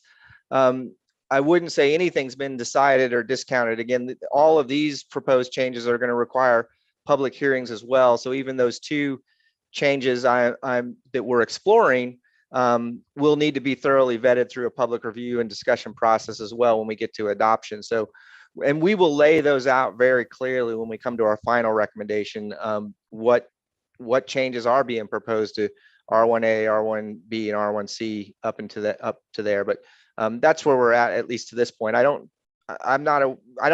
think we would discount any public engagement to this point. I think the other thing I should qualify is that we didn't cover, we know there are some areas like a neighborhood protection overlay. We know there's some other nuances to some of the specific R1A districts that we're aware of as well. All right, I appreciate that. I just have one other question. I know a lot of these changes that we're making are predicated on the current housing market, but I even heard today that the price of houses in Denver has dropped significantly more than other areas in the country. So if we make a lot of these changes, is it going to impact us if the housing market drops quite a bit? Yeah, that's probably a question I would leave to our separate and related project on the DOLA grant. We are working with Root Analytics that's specifically looking at market conditions and assessments. I will say whenever we're doing a development code, we're usually looking at housing options for longer term strategies and more of community development. What makes a good neighborhood, regardless of where the market on housing is. So we want this code to be resilient through a number of different market shifts over time. However, that being said, you are correct that there are some current affordability and attainability issues that are driving some of the considerations, and that's why we're teaming with Root Analytics on that separate part. I don't want to just, Matt, I guess if you or Brian would have a better assessment of that, that's kind of where my expertise ends, I guess, on that issue. Very good. Definitely it is a consideration. I think there will be items that are included in Root's recommendations as to how to address the affordability issue, whether that's density bonuses or additional incentives or things like that. So I think that's probably where you would see that cost factor play out, is that the ability to provide housing at an attainable level will be more in line with what folks can afford, and therefore that would impact your incentivizing of attainable or affordable housing. So I think some of those are still yet to be determined, but definitely, as Chris had mentioned, the goal of this process is really to create a framework for housing in neighborhoods that creates places of lasting and timeless value. And ultimately, we're always going to be facing ups and downs of the market, fluctuations in material cost, which coincidentally in our discussion with developers today was one of the biggest items of concern, was how much material costs have increased. So I hope that answers your question. It does. Thank you very much. Yeah. Member Noonan-Camp? Thank you for the presentation. I was especially excited and interested in hearing the pieces both on the complete street design standards that actually just recently came up a couple weeks ago, and then also the housing attainability piece is significant for me as well. And I know that do we have the study back yet from Root, or are we still waiting for it? We are still waiting for it, still in conversations with different stakeholder groups to identify what some of the key issues are. Currently, those discussions are really identifying either procedural or regulatory items that are causing upward pressure on the cost. And ultimately, what will happen is Root will be providing some recommendations on this is what we heard, this is where you could go to address the affordability and attainability issue. Do we have an ETA on that? We do have an update coming to you all in September from that group, so we have that coming up. Okay, great. And then you actually mentioned earlier, just a moment ago, a conversation with developers, and I'm glad to see that we have both the Citizen Steering Committee and the Technical Review Committee. What has the engagement been with industry review? Has there been any? Are we talking to those folks as well? What does that piece look like? In terms of industry, can you elaborate? Builders, developers, people who will be governed by the code. Okay, very good. Yeah, we are currently in process. I believe there's 4 different sessions set up. We've gone through 2 of those to date with developers, and very specifically, Root is careful to identify that we're taking notes, not necessarily names and specific issues, just to make sure that we are getting frank and honest feedback as far as what's working, what's not working. And those have been, at least the first 2 have been pretty enlightening as far as some of the issues. I would say that the industry folks have been excited to have both elements as part of the conversation. We're not just talking about affordability and attainability issues. We're talking about the code, which very much impacts how they get to a product that is affordable or attainable. So definitely the merging of these two processes has been a fantastic timing. That's great to hear. Thanks so much. I really appreciate the update. Member Anderson. Thank you, Mayor. A question, again, going back to affordable, the affordable thing in general. Have there been discussions on the occupancy limits for residential properties? Not in the conversations that I've been a part of at this point. Again, those have been mostly focused on industry representatives. So I do know there are some other conversations scheduled that may get into that.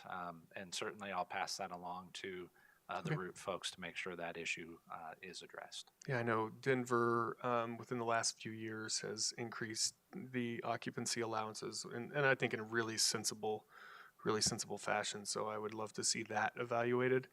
The other thing, going back to ADUs again, have there been discussions about different ADU types? In addition, right now we're permitting detached ADUs. Have we talked about attached or conversion type ADUs for internal existing structures and those kind of things? Yes, all of those different options for ADUs have been talked about. But in fact, we're looking right now at possibly having, when we get to the ADU issue, the exchange is an additional unit in exchange for small scale neighborhood compatible development. And so we're starting to look at what those different types mean to the scale of buildings, and do we need different standards for those? So one of the ways to think about it, as you mentioned, an attached unit or an internal unit, one that's internal to the home and has no visible outcome, one that's attached and has a visible outcome, and then one that's detached, whether it's either a standalone unit or a unit in some other accessory building, such as a unit above a garage. So all four of those options are being looked at, including an option of, are some lots large enough to accommodate more than one ADU? And so we haven't come to a resolution on that, but those are things that we're exploring. And one other thing on the ADUs, can we, or is it possible to consider, allowing larger ADUs on larger lots and in connection with larger primary units and those kind of things, expanding the allowable footprint for that? Yes, that's under consideration as well. Again, that gets back to whether it's the unit itself or just the general scale of development. We are looking at the lot coverage and developable area and what some of these different formats mean in terms of that. But especially for standards, when we want them to be very clear and objective, having those basically standards based on percentages that scale to the lot is easier to implement as well. So there's both a practical reason and a technical reason for exploring what you suggest. Very good. Thank you. Thank you, Member Anderson. I second Member Anderson. I love the fact that we're looking at different options for ADUs, all the options that have been discussed tonight. My first question, actually, so I think Member Anderson did cover all the questions I had on the ADUs. I guess as part of this review, have you come across any type of burdensome, whether they were standards, design standards, anything like that, that we are considering changing as part of this CodeNext in terms of just, increasing supply of, housing density within the city and what those may be? Are you asking if your current standards have any of those things that are impediments? Yeah, and what those may be that we're thinking about loosening, I guess, in a sense, in order to help increase the supply in the city. Yeah, I think in my opinion, we've kind of hit on some of the biggest ones that we think of loosening. The per lot requirement, in other words, particularly in the districts that are geared more for the missing middle, there's essentially a 3,000 square foot of lot area per unit requirement. And land costs really drive everything. So that one alone, I think it's doing two things. It's making sure that if you're doing a 3, 4, 6 unit building, you're having to buy a lot more land than you might otherwise be required. And it's also making the projects themselves bigger. So they're becoming bigger footprint projects that it's at the same time promoting less neighborhood scale projects. So that's the one that I'm most interested in trying to get a good set of standards to implement. That being said, it won't necessarily be the holy grail, because the developers will tell you those are also the hardest projects to develop. The 3 to 6 unit building types are, they don't have a critical mass, they're difficult. So you often find smaller scale developers doing those. And so that's the thing that I think is missing the most from your code, is being able to harness some of the investment value from some of those smaller projects. On the flip side, I think, Matt, you would probably share this. The parking requirements have been discussed a lot, both at technical committee and through the developers, and perhaps even at opposite ends of the spectrum. So that will be a challenging one to reconcile. You'll hear people say that that's a cost driver and an impediment to development. But we also know that we've heard from the community that Denver as a metro and Inglewood is not a car-free community. Every project's going to come with cars and parking issues, and perhaps even increasingly so, is what we've heard from our technical committee, as more and more occupants are living in a single unit. And if each of those is bringing a car, there's the challenge. So those two would be my biggest. I don't know, Matt or Brian, if you feel I've missed anything. No, I would just reiterate, again, fresh off the heels of discussions with developers, parking is always the first one they mention. But again, as Chris mentioned, our technical committee meetings with internal staff and folks that have to maintain the facilities and streets and public safety also mentioned concerns about not having enough parking for projects and how that spills over to other areas. So definitely, I wouldn't say that something is drastically wrong, but there's continued pressure from multiple perspectives on addressing that parking issue. So coming up with regulations that offer either escape valves or flexibility that is very predictable and tailored to specific types of circumstances is really critical for us to provide some options to give you a more nuanced approach to addressing those parking issues on a neighborhood by neighborhood scale. Thank you for that. One final question for me: has nonconformity, the homes that are considered nonconform within the city, has that come up as part of conversations? And I guess the reason why I'm asking is I know that there's many multi-family homes. Well, I wouldn't say many, but there's some multi-family homes within an R1 district. It impedes those homeowners or those property owners from actually building up their homes to keep it sensible. If they were to build up, they actually have to go to a single family home. I'm just kind of curious though, if we've considered different options for those property owners that may want to fix up but not really take it to the level of a duplex that we're seeing on some of the R2 areas. But just any considerations there? Yes, that issue has specifically been brought up with the committees. And one of the things we're looking at is, so first off, it's always whenever we do development code updates, we're usually expanding opportunities, but we always want to be cognizant of any nonconformities we've created. How do we process those? How do we let good decisions be made on continued investment in those, while still achieving the overall goal of, we want things to comply with the code long term. That being said, the direction we're going in a lot of these districts is to add opportunities for more units, provided that the scale of the buildings are appropriate. That's the overall kind of theme of some of the changes, at least for some of the zoning districts. So it certainly makes sense that we would have similar opportunities for some of the non-conforming properties to be considered in a different light. In other words, if you're maintaining the scale of the buildings or doing something that's lessening potentially the impact, perhaps there's a process or some kind of review criteria to allow something that's existing there and legal as is to continue to be invested in under some types of conditions. We kind of want to wait to the end to figure out where we're at on what we're specifically enabling before we circle back and consider what that might mean to some of those non-conforming situations. But it certainly has been brought up, and it's something we plan on addressing, or at least giving you a recommendation on.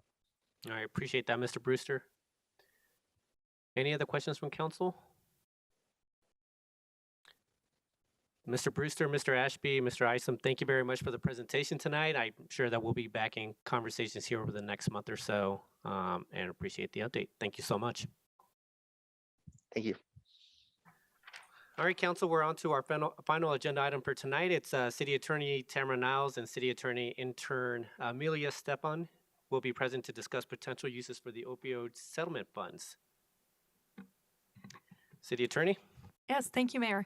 Amelia Stefan is our summer intern, and one of our goals for her internship was to have the opportunity to present to City Council.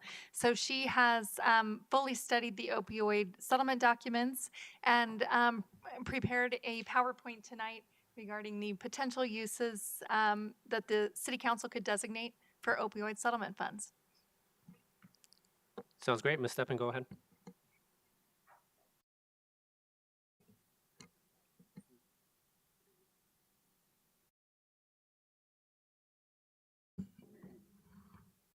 Okay, there we go. All right. So, last year there was a major lawsuit against the largest drug distribution companies in the country and the manufacturer of most of those drugs, which was Johnson & Johnson. And that alleged that the overdistribution of opioid drugs put an undue strain on local governments. And this essentially was a lawsuit alleging these companies created the opioid crisis.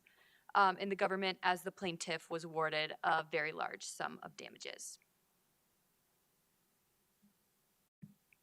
So right now, we will be discussing what to do with the first distribution of settlement money that Inglewood will be receiving. And to be able to receive a portion of this settlement money, local governments had to opt in, meaning they needed to negotiate a memorandum of understanding with the state of Colorado of what that money can actually be used for. So the Colorado MOU essentially prioritizes regionalism, collaboration, and abatement in the sharing of opioid settlement funds, with most of the money going directly to local governments. So ultimately, we opted in and we agreed to this MOU that the city will use the money for things that will mitigate the opioid crisis. And here you can see a breakdown of how that money is distributed throughout Colorado.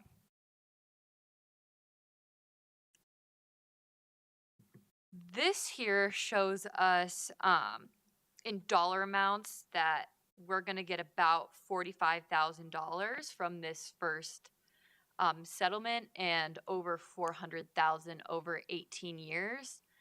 And it's important to note that our payouts taper as we go. So this is the first 5 years, I think it's around 40, and then it'll start getting lower and lower throughout the course of the 18 years.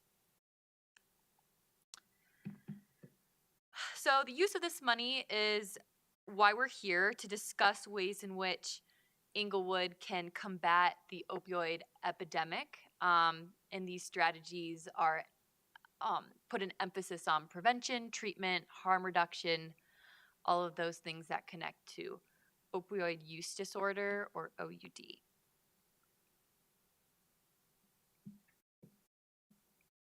So Inglewood needs to decide whether we're going to implement our own programs in the city by the prescribed means in the memorandum of understanding that will be on some future slides, or if we want to give that money to the regional authority to implement those required uses.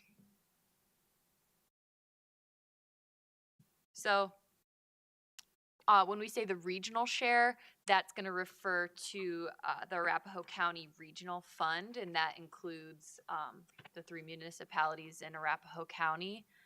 And this route will obviously be supported by those who think that a more regional governance structure will be effective in alleviating a widespread issue.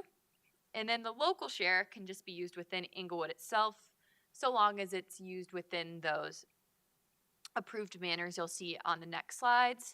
And here I also have some information about the Tri-Cities Homelessness Initiative. I gave this presentation to them a few weeks back, just brainstorming some ideas of how we could collaborate with them. They could either get the money from the region or from the local government. So the regional fund has a lot more red tape to get around. And that's because they have to have a specific board composition in which Inglewood will have a representative on. They have to develop a 2-year plan that complies with the MOU, and they'll have to report to the state annually to the State Abatement Council on the expenditure of the money, and all of those meetings have to be subject to open meetings laws. Whereas the local expenditure of this money is subject to tracking by our finance department, because they will also have to submit a annual expenditure data report to the state, and staff will create programming that's in accordance with the MOU approved uses. So here's just kind of a summary of what I was just explaining, that the Arapahoe Fund, we have the regional council, and then local expenditure will be just taken on by staff. So here are the approved local uses that are found in the MOU. So all involve solutions to the opioid crisis, whether that's treatment, intervention, criminal justice, the treatment of pregnant people, recovery services, overdose treatment, prescribing practices, misuse, children's services, community leadership, first responders, staffing and training, research, or city administrative costs. So for our local use of the money, we're discussing the creation of an opioid treatment and prevention program for individuals experiencing both homelessness and opioid use disorder. And that would be in conjunction with that Tri-Cities Homelessness Initiative group. And we could do this by contributing our own money directly to Tri-Cities, or we can give it to the regional fund, who will then include that contribution of money to Tri-Cities in their 2-year plan.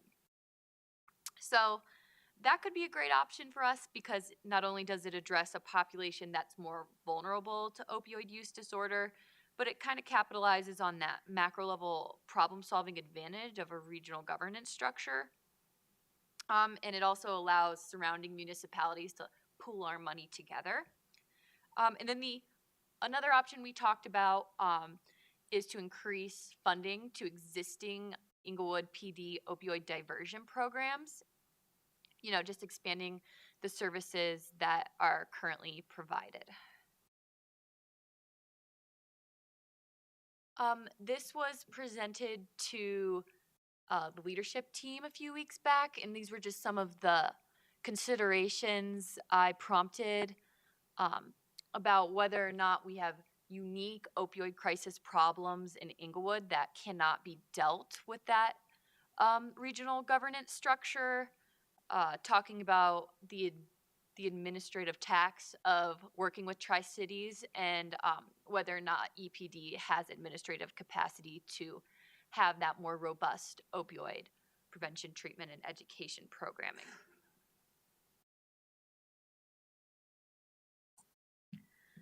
So the leadership team discussed, and the following ideas were mentioned. So for the first 5 years, we could dedicate all of the money to EPD, and then when it starts to taper off, then we can start dedicating that money to the region. And we also want to make sure that the regional council, if we decided to give it to the region, that we'll see direct improvements in Inglewood. We don't want to waste our money, and watch them, shell it out elsewhere.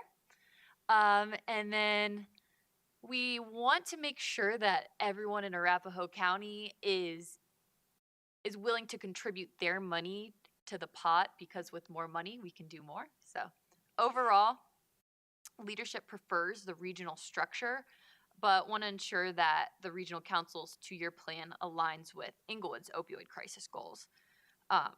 And therefore, it's the recommendation that we should wait for the regional council to create and circulate their 2-year plan before we dedicate our money to them.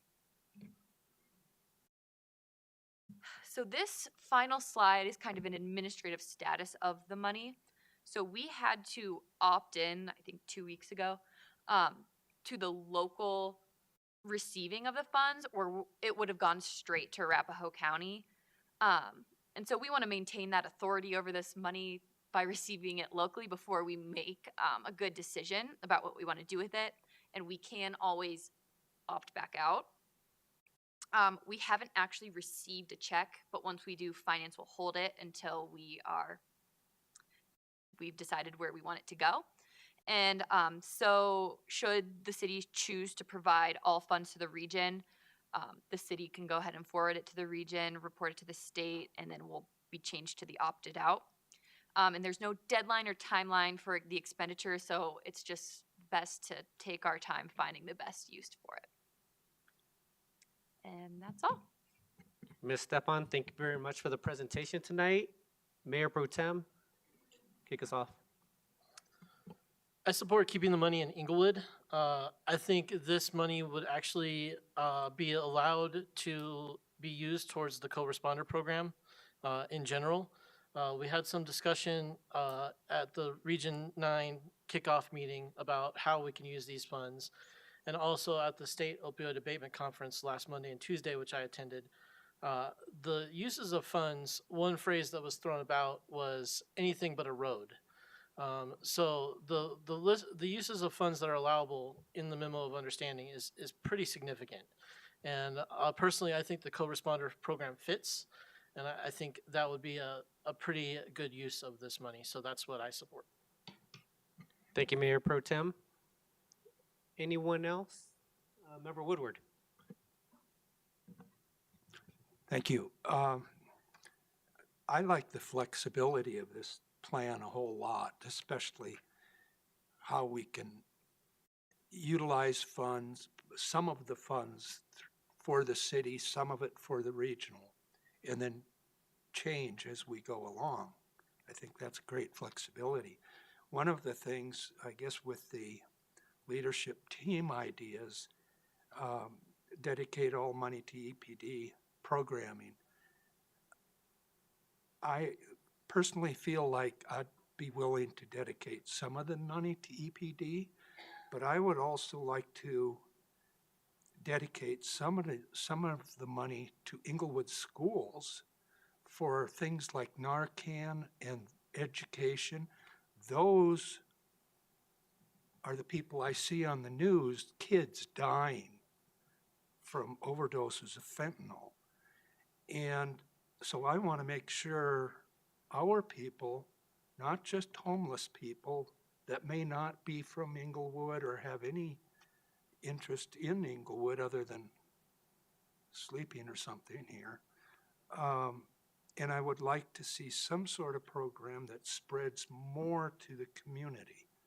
But realizing that we only have, what was it, $40,000 to $46,000 per year, that isn't a whole lot, but I'm sure it's a bunch of Narcan, which right now I'm sure our first responders, that is Inglewood PD and Denver Fire, are spending a lot of money on Narcan. Go ahead, City Attorney. I had that exact same thought, Councilmember Woodward. So I discussed it with EPD, and they said actually their Narcan right now is through a grant, so they're not paying for it out of pocket right now, but that could change at any time. I also wanted to add during the leadership team meeting, I went into this thinking EPD can use all of these funds. They already have programs, and actually it was them at the leadership team meeting that said, what we need is treatment in this community. And if we can all pool our funds and have a countywide treatment facility that we can take people in need, that's where they supported it. But I also think Councilmember Ward is our representative, and he's going to be the one that's attending all of these meetings and probably will have the most knowledge about the uses, potential uses, and so I would certainly defer to him on that as well. Thank you, City Attorney. Member Wink and then Member Anderson. Thank you, Mayor. Prior to City Attorney Niles' commentary, my thought was to support the police department and the co-responder program as Mayor Pro Tem Ward suggested. I also appreciate what Member Woodward said about supporting the need of our school children. But I thought that we could get that accomplished under the umbrella of the co-responder program and our PD leading that effort. Now I hear this idea and I wonder if I still want to always highlight the exceptional law enforcement team we have here and the work that they're doing. And so I think, yes, pool our money. This sounds fantastic. Look toward maybe developing a treatment facility or program, whatever that looks like. But I want us to be unified in the effort, I think is my final statement, and not exclude students or the population that the corresponder program may be tending to on a more regular basis. But you're saying Mayor Pro Tem Ward has the final word, is that right? I can take care of that. That's what I have for now. Thank you. Thank you, Member Wink, Member Anderson, and then Member Nunekamp. Thank you, Mayor. I like the idea of spending this money on something that could potentially be something of a game changer, something that will. This is an unexpected source of funds, and now we have, we have something that we could potentially do, perhaps unified as countywide, that could really help in a new way. So I'm not particularly sold on the idea of just spending it on Narcan or whatever. I mean, I know that's important, and we have to spend money on that to kind of mitigate the problem as we go. And on the co-responder program, I don't think that's a bad idea, but we also have a ballot initiative that specifically, if it passes, is specifically dedicated to that, that program and other alternative policing programs. So I kind of want to wait and see whether we go there. But I do like the idea of a unified countywide treatment facility. Or another idea that occurs to me is, to the extent that it can be used for homelessness stuff, we have the Tri-Cities Homeless Policy Group and the action plan that doesn't have a dedicated funding source. And here, this wouldn't by any means fund the whole plan or anything like that, but it would be a funding source that could potentially dedicate it or could potentially be helpful in executing the action plan. So those are kind of the two areas I would want to look at, is something that could be a treatment facility, because that would also impact the homelessness. If there's a place where we could take people to get recovery and potential rehab on the county, I see that as a big benefit across the board for PD and also for our homeless population as well. So lots of ideas, looking forward to further discussion. Thank you, Member Anderson. Member Nunekamp. Thank you for the excellent presentation. This is incredibly helpful. I may have missed this, but do we have an ETA on when we think the county will have their 2-year plan developed? That is a great question. We've been waiting a long time, but I thought it was sometime this fall, perhaps. So. Yeah, that's not exactly clear at the moment. The settlements are still coming through. The money will go into basically an escrow account. And then once we ask for permission from the state organization, and part of that is filing the 2-year plan, we can expect to see some distributions. That's my understanding of the process. And I'll just add, they've just started meeting. So has there been one meeting so far? Yes, we've had one Region 9 meeting so far. So I would anticipate it would take a bit before they can even develop ideas that then the entire council votes on and then it incorporates into a plan. Certainly. No, that's helpful. I am curious what that group will come up with, and I'm inclined to see what they do before we rush into a decision. I'm glad that we, did what we did so that the money comes to us and then we can decide. I know that gives us a little bit more time, but if there's an opportunity to multiply these funds in a way that's powerful for the region, because as we know, we took a regional approach to the homelessness issue. I would like to continue having a regional mindset, continuing down that road if we can. And my understanding is that whether we do it through our local government share or if we opt to go with the regional share, either way, we could direct the money to the Tri-Cities Homelessness Initiative. And so that's what's the most compelling to me, is how do we coordinate with the good work that we've already done so that we can multiply what we're doing here instead of trying to divert it to something new.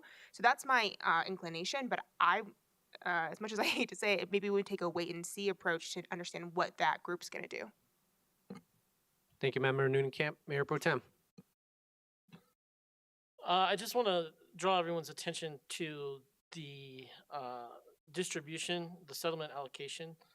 So what we're talking about right now is actually a relatively small amount of money compared to what the region is getting. So I'm confident personally that Region 9 will have a significant amount of money in the bank, to the point where it's quite possible that the $40,000 a year that Inglewood would end up contributing to the region won't really seem like a whole lot of money as compared to what it could do inside the city of Inglewood if we decide how to spend it. So that's my concern with deferring to the region. But Councilmember Noonan-Camp is correct. Some forthcoming decisions made on a regional level could direct that differently.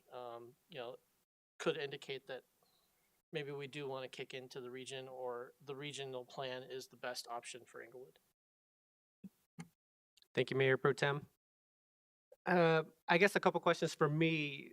Have we heard anything from Littleton or Sheridan in terms of how they're planning on using their funding? Nothing yet? Actually, I have, based on the state dashboard, I think Sheridan deferred. Yeah, Sheridan routed their funds to the region, $17,964. Littleton still shows as pending as of August 9th. Thank you, Mayor Pro Tem. So I like the fact that we have different options. I do want to take a wait and see approach, but I'm still inclined that I'd like to see this money go towards the Tri-Cities homelessness plan in some type of capacity, because I do, what was the wording that we used here, that we wanted to keep the money here within Inglewood? Because I think the regional approach means the county in a sense. So it's going to be more than just the Tri-Cities. And so I would like to see the money go towards that aspect of it, but I do want to hear what the regional approach is going to be, just to make sure that we're all in coordination with what the region is doing, what Tri-Cities is doing, and whether or not Inglewood needs to do something here internally over and above what we're doing now. But I think that would be my preference at this moment. There's no rush to use the monies at this point, so I think that may be prudent on our part, but just my 2 cents. Member Russell. Thank you, and thank you for the presentation. I guess my question is, how much staff time is going to be necessary for the administration of this program, and do we have enough staff to accomplish that? That's a good question. We did ask about it. It appears the annual report will be an online form that we fill out. The complexity of that is dependent upon the complexity of the use of our funds. So if we give it all to Inglewood Schools, for example, it's a one-line report. I think the probably more time-consuming part will be finance, receiving the money, and accounting for it and accounting for its distributions. These are procedures they do already have set up, and they didn't seem concerned about it. But we also can take a part of the settlement funds to compensate us for that administrative time. There's a maximum percentage, and I can't recall what that is off the top of my head, but we can be compensated for it as well. Okay, thank you. And then if we, let's say we did distribute it, a sizable amount to Tri-Cities homelessness issue, do they have to give account of the money and how they're spending it? No, it's my understanding that we would just have to account for it. And then in our report, list how they are using it. But because they aren't a direct recipient, they don't have that requirement to fill out the report. Okay, thank you very much. Any other comments or questions from council? Member Woodward? Yeah, actually, as I was reading this, the documentation on it, I thought, and maybe Steve can help me on this, is the county was getting a pretty good portion of which they are dedicating then back to the different regions. And so if we're doing any, or if we're doing the contribution to the regional, I still think we ought to be doing or maintaining money right here within Inglewood for our people. It gets a little confusing because Region 9 is just Arapahoe County. Okay. And there are some regions that comprise multiple counties, but Region 9 is only Arapahoe County. And I'm part of the confusing local them. funds are distributions to counties as well. So it's a little redundant. Arapahoe County has their money. They also have a larger pool of regional money. And then our money in Inglewood comes from the local government's portion. Yeah. I'm confusing the three cities, what they called Western Arapahoe County, meaning Littleton, Inglewood, and Sheridan. So go ahead, thank you. Any other questions? Mayor Pro Tem, your light is on, so not sure if you, okay. City Attorney, Ms. Stefan, was there any direction you needed from us tonight? I know that we kind of talked about the uses or. No. This is just to let you know there's no time frame. A decision will have to be made eventually, but not now. So our recommendation was let's do a wait and see. Let's see what the region decides to see if City Council then wants to transfer our funds. Alternatively, while we wait and see, perhaps a pressing local need comes up, and then we can fund that at any time. Sounds great. Member Noonan-Camp. Thank you, Mayor. In the meantime, I would be interested to know what Littleton is planning to do, and then if Sheridan, does have a thought. I know that they've deferred, but I think it'd be good to talk with our Tri-Cities partners to get a sense of how they might be thinking about these funds. And as I mentioned, my preference would for it to go to Tri-Cities. My only thought about is obviously if we do the local share, we could just do that on our own. If we went the regional route, we might be able to bring some additional funds towards Tri-Cities with us if we take a more collaborative approach, which I think that there could be a benefit in doing versus what it might get without our partnership in that. So that's the reason why I would like to keep that door open. But I'd still like to know in the meantime what Littleton's doing. Thank you, Member Noonan-Camp. Anyone else? Go ahead, Member Anderson.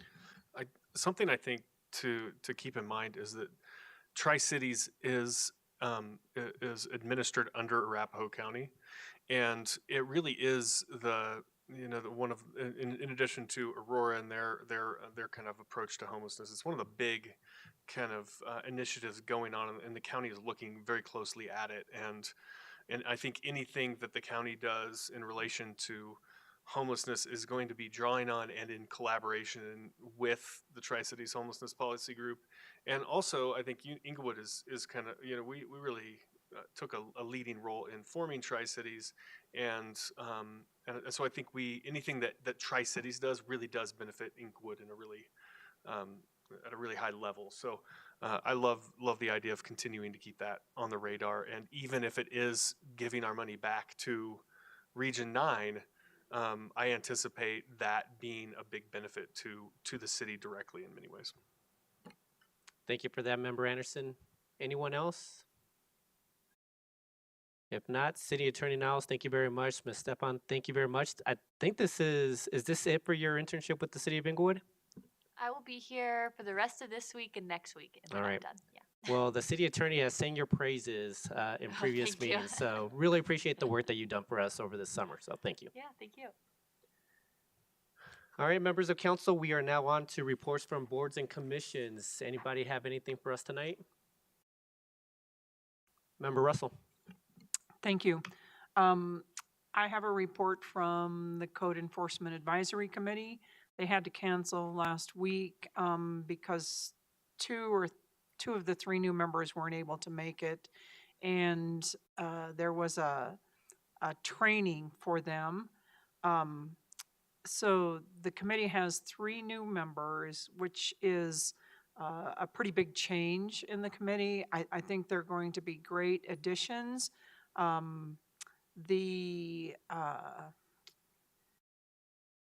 Let's see. Basically, they talked to Carson Green, the director, gave them an update of things that we had looked at in the past year. And then the meeting was adjourned for training. So I do have a question for the city attorney.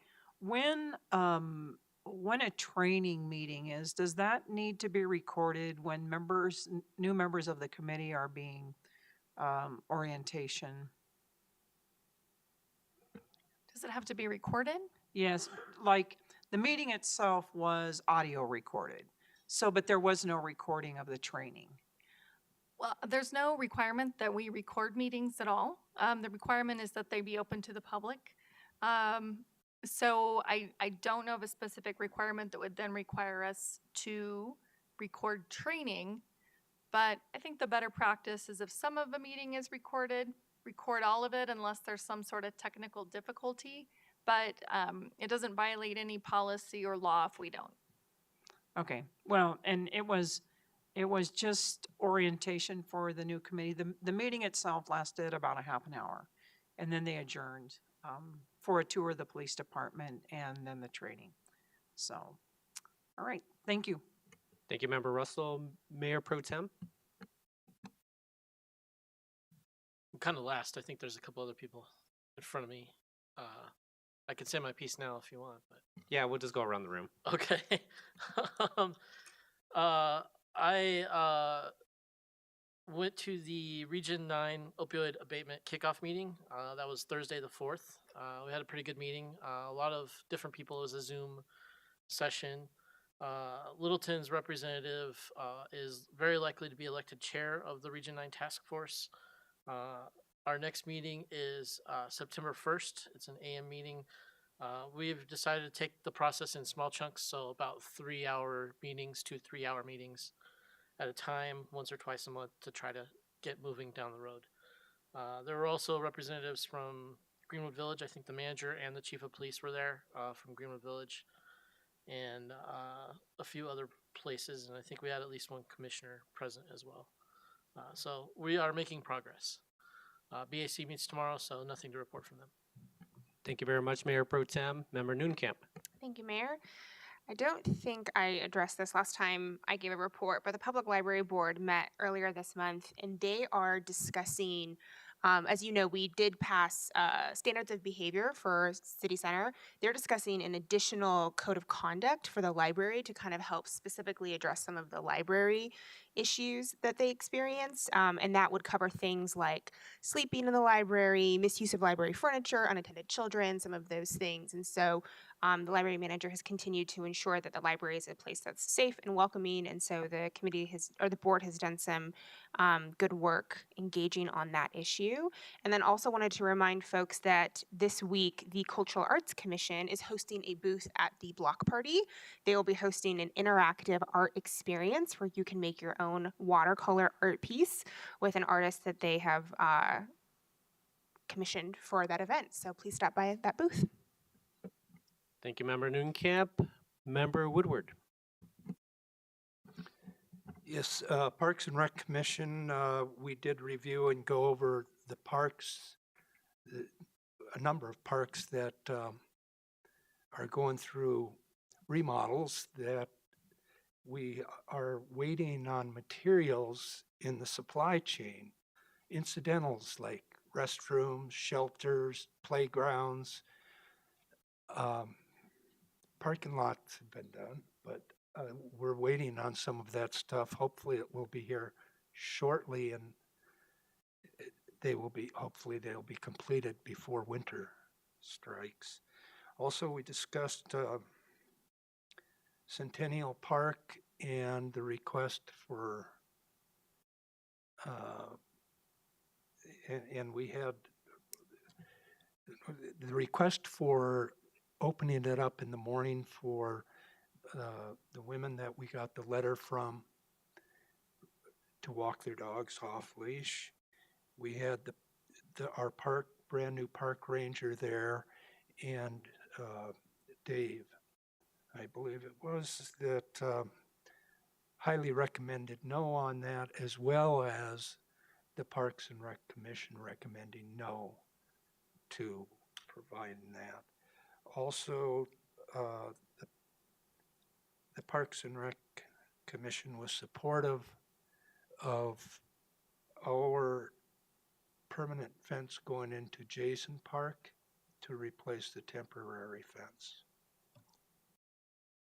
And that Little Dry Creek continues moving along, and hopefully as time goes on, more improvements will be able to be made down there once EDA gets funding and some things get completed. But I guess with the recent rains, it was kind of a blessing in that it showed where the actual water was running and stuff.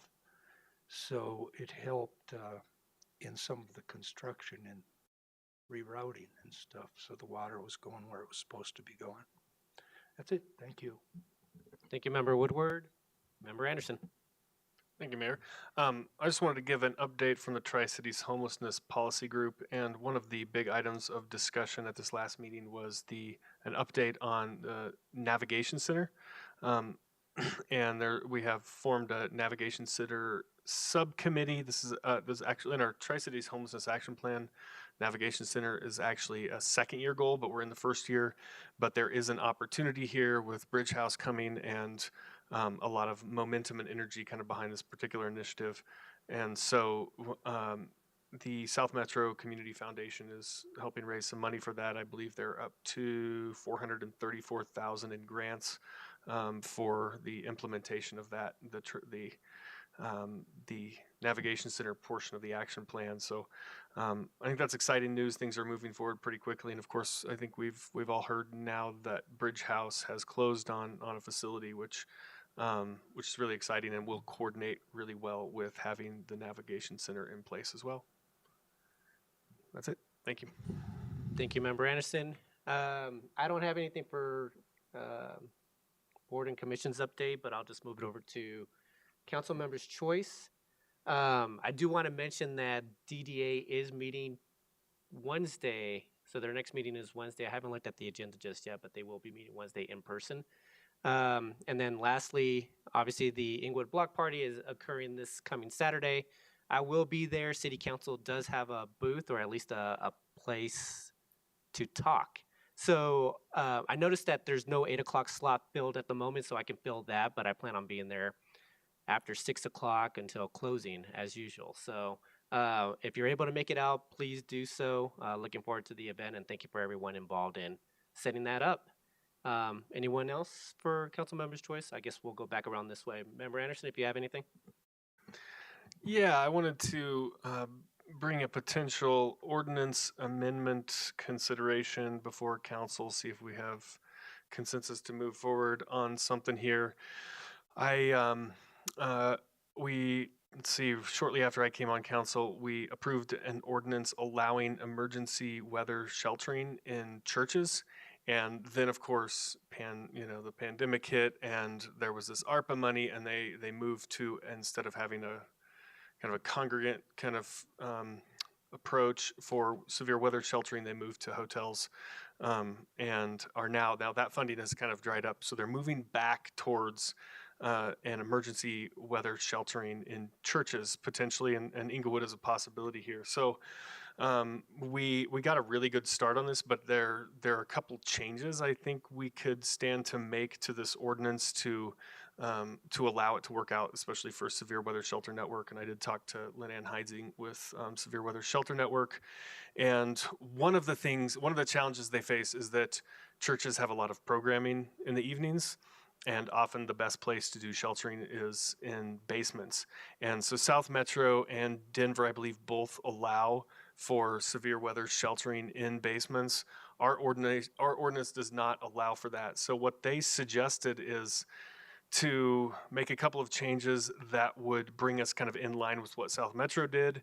And that is number one, to require a fire watch on every night shift where there's severe weather sheltering of at least 2 trained fire watchers to ensure that there's someone on fire watch all the time. Make sure that there are adequate emergency exits, they're identified and lit, and crash bars are installed on all the doors. And then, of course, install carbon monoxide smoke detectors in the sleeping area if they're not there. The fire watch is really the key here, though, that makes it possible to do this without fire suppression systems, and that somebody is always awake the whole night watching. They're walking around checking. These are trained people. They would of course work with our fire marshal to make sure that they have the right skills to keep an eye on everything that needs to be watched for the fire watch. So those are the big changes. One other change is that they've in the past done a model where they will have multiple severe weather shelters and they'll rotate from place to place. This year they're moving to just having one facility where they're doing the sheltering all year long. And so our ordinance currently limits them to 45 days, and that's not quite enough to cover the severe weather sheltering. So I would propose increasing that to 75 days per year or per season for severe weather sheltering. So taken together, these two things I think will allow for safe emergency sheltering in churches for a homeless population that would otherwise, these are people who otherwise be potentially, it's subjected to potentially deadly freezing conditions during the coldest winter nights. So would you mind if we kind of weigh in on that, if we want to bring that? See if we actually, I was going to ask the question about what would be the best way to weigh in on this, whether it would be going around the room tonight or getting additional information through a council request or a study session. So I'll be open to just having the conversation tonight if we need additional information. So does anybody want to weigh in? Member Woodward. I would like to see a study session on it. I tried to get this back in, 2007, 2008, something like that. And there was, and this is the church that is now the Methodist Church on Quincy and Lincoln or Sherman. And the problem there was basement shelter. Wasn't ADA accessible, was not sprinklered, and fire marshal came up with all kinds of reasons why that didn't work and why it wouldn't work for us. So I'd like to have a study session with fire marshals and all those people there to even determine whether we can do it. I mean, I would like to see it done, but I'd like to make sure that we can do it.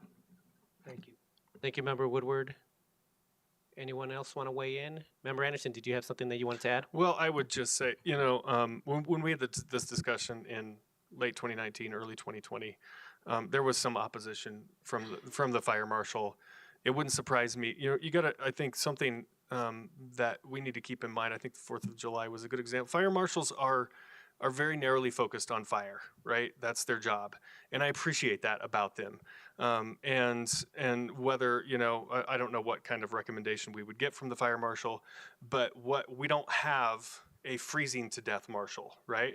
If we had a freezing to death marshal, guess what they would recommend? Some kind of severe weather sheltering. So if you get somebody who's got a focus like that, we appreciate it. I appreciate it. It's stuff we need to hear. And I'm certainly not opposed to a study session on it.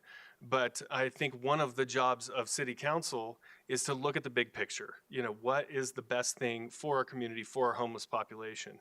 And and we're not asking here for anything that's not done in other places around the metro area. So I'm happy, to have a study session about it, but I wouldn't want to recommend anything that wasn't safe, but here's a proposal that matches up perfectly with what West Metro is doing. So anyway, just wanted to weigh in on that. Member Anderson, did you say it was West Metro or was it South Metro? That made the changes already. West Metro already allows for basement sheltering with these exact provisions that I've laid out here. Thank you. I wrote it down wrong. Member Nunekamp. Yep, thank you for bringing this forward, Member Anderson. I support bringing the ordinance forward. I do want us to do our diligence, obviously, and look at some of the other areas that have already allowed this and kind of see what we can model. Obviously, aware that, make sure there are no nuances to the facility that is in question in Inglewood, and make sure that everything is aligned. If there are nuances or significant differences, I would be open to having the fire marshal review the ordinance before it comes to us. But your point is well taken, and we are talking about an already less than ideal situation where we are in need of sheltering people in extreme weather. I think we can acknowledge that and say, let's try to make the best of this situation and get as most people sheltered as we can. Thank you, Member Nunekamp. Mayor Pro Tem. I'm supportive of the discussion. I just really hope that I don't have to figure out a way to fit a freezing to death marshal budget line item in our budget. So thank you. Thank you, Mayor Pro Tem. Member Russell. Thank you. So, are they going to disband the hotel vouchers during the winter? I'm hesitant to speak to that. I specifically, I know there's always been the Hat Force, which does hotel vouchers for families. I believe that, and maybe somebody can correct me if I'm wrong. I believe that the way Severe Weather Shelter Network was able to do it in hotels was because of pandemic specific funding that is no longer available. So yeah, that was a very expensive approach to severe weather sheltering, and was only available for a short period of time there. Okay, thank you. I would just like to weigh in. We have fire marshals for a reason. We have ordinances in the city for a reason.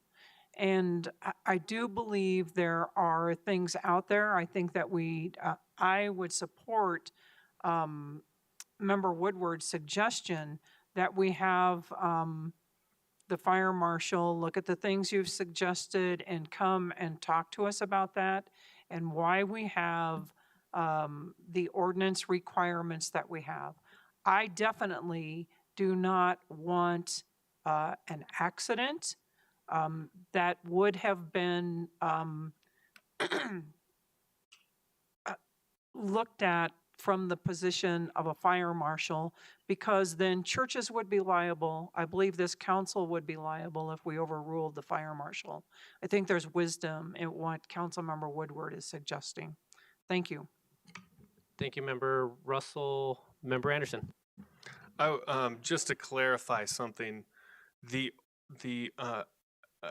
I believe the way we did it in 2020 and the way I would want to see this done is they would still have to get a permit to do it.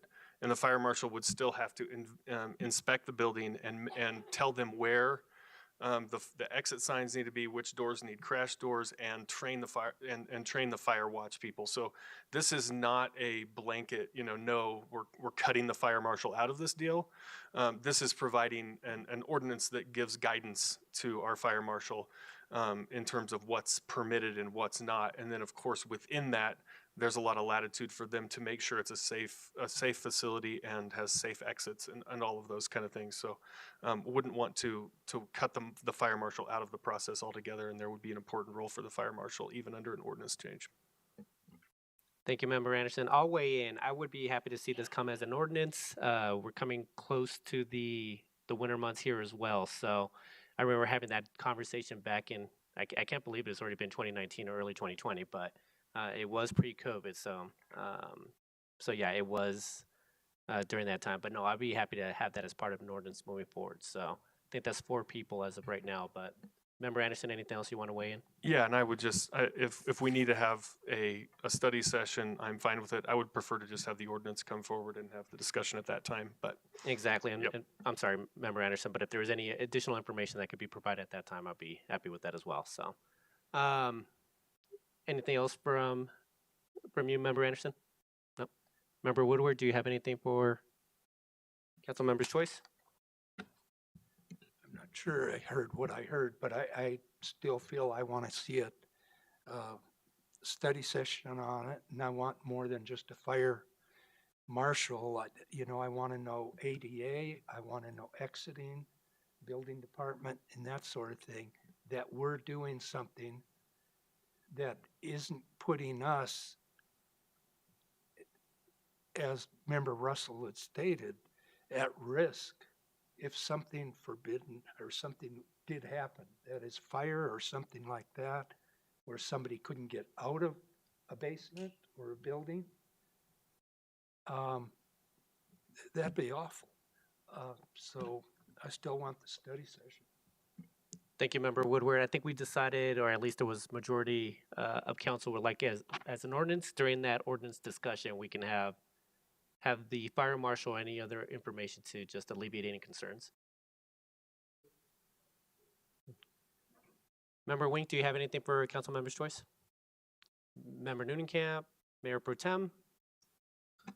Yeah, I've had a busy month, and this is the first opportunity I've had to update you guys. So I do have a list of things I'll try to work through pretty quickly. First of all, I wanted to give my thanks to Deputy Chief Fender for escorting me around the National Night Out event. I had a good time. I hope he did too. As I mentioned earlier, we had our first Region 9 Opioid Task Force session. Things appear to be going along pretty well. I also attended last Monday and Tuesday the statewide opioid abatement conference, which was an all-day event on both Monday and Tuesday.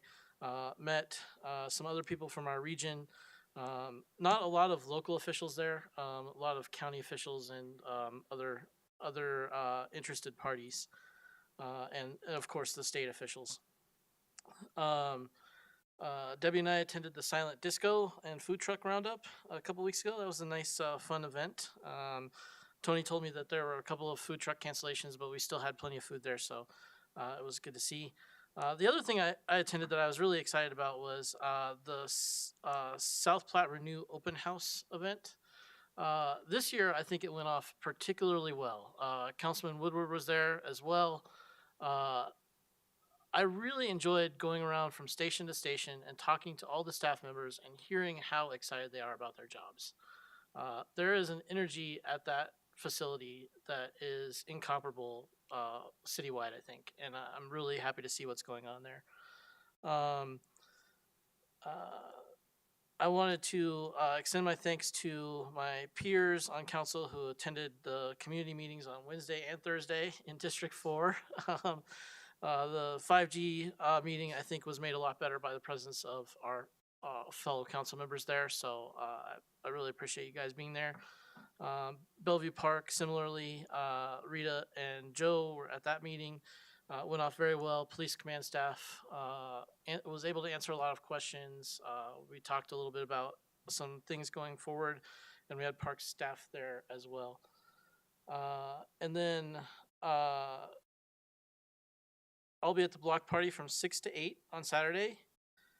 And the last item I have is Councilmember Noonenkamp and I attended the 3-shift police roll calls yesterday. Second shift, very busy, but it was nice to be there. Each time I go and attend a roll call session, the police officers tell us how much they appreciate having council there. So if any of you are ever considering attending a police roll call, I hope you'll invite me to go along with you. I love going to them. I try to get there about twice a year. Don't want to be in their face all the time, but I do like seeing our officers before they start their work for the day.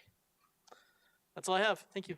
Thank you, Mayor Pro Tem, and thank you very much for all the work that you've been putting in for the community meetings last week, as well as all the time you're spending on the opioid task force. So it's really appreciated. Member Russell? I have nothing else tonight. Thank you. Thank you, Member Russell. And now City Manager's choice.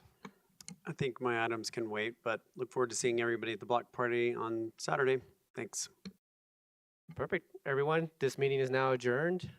See you guys in 2 weeks.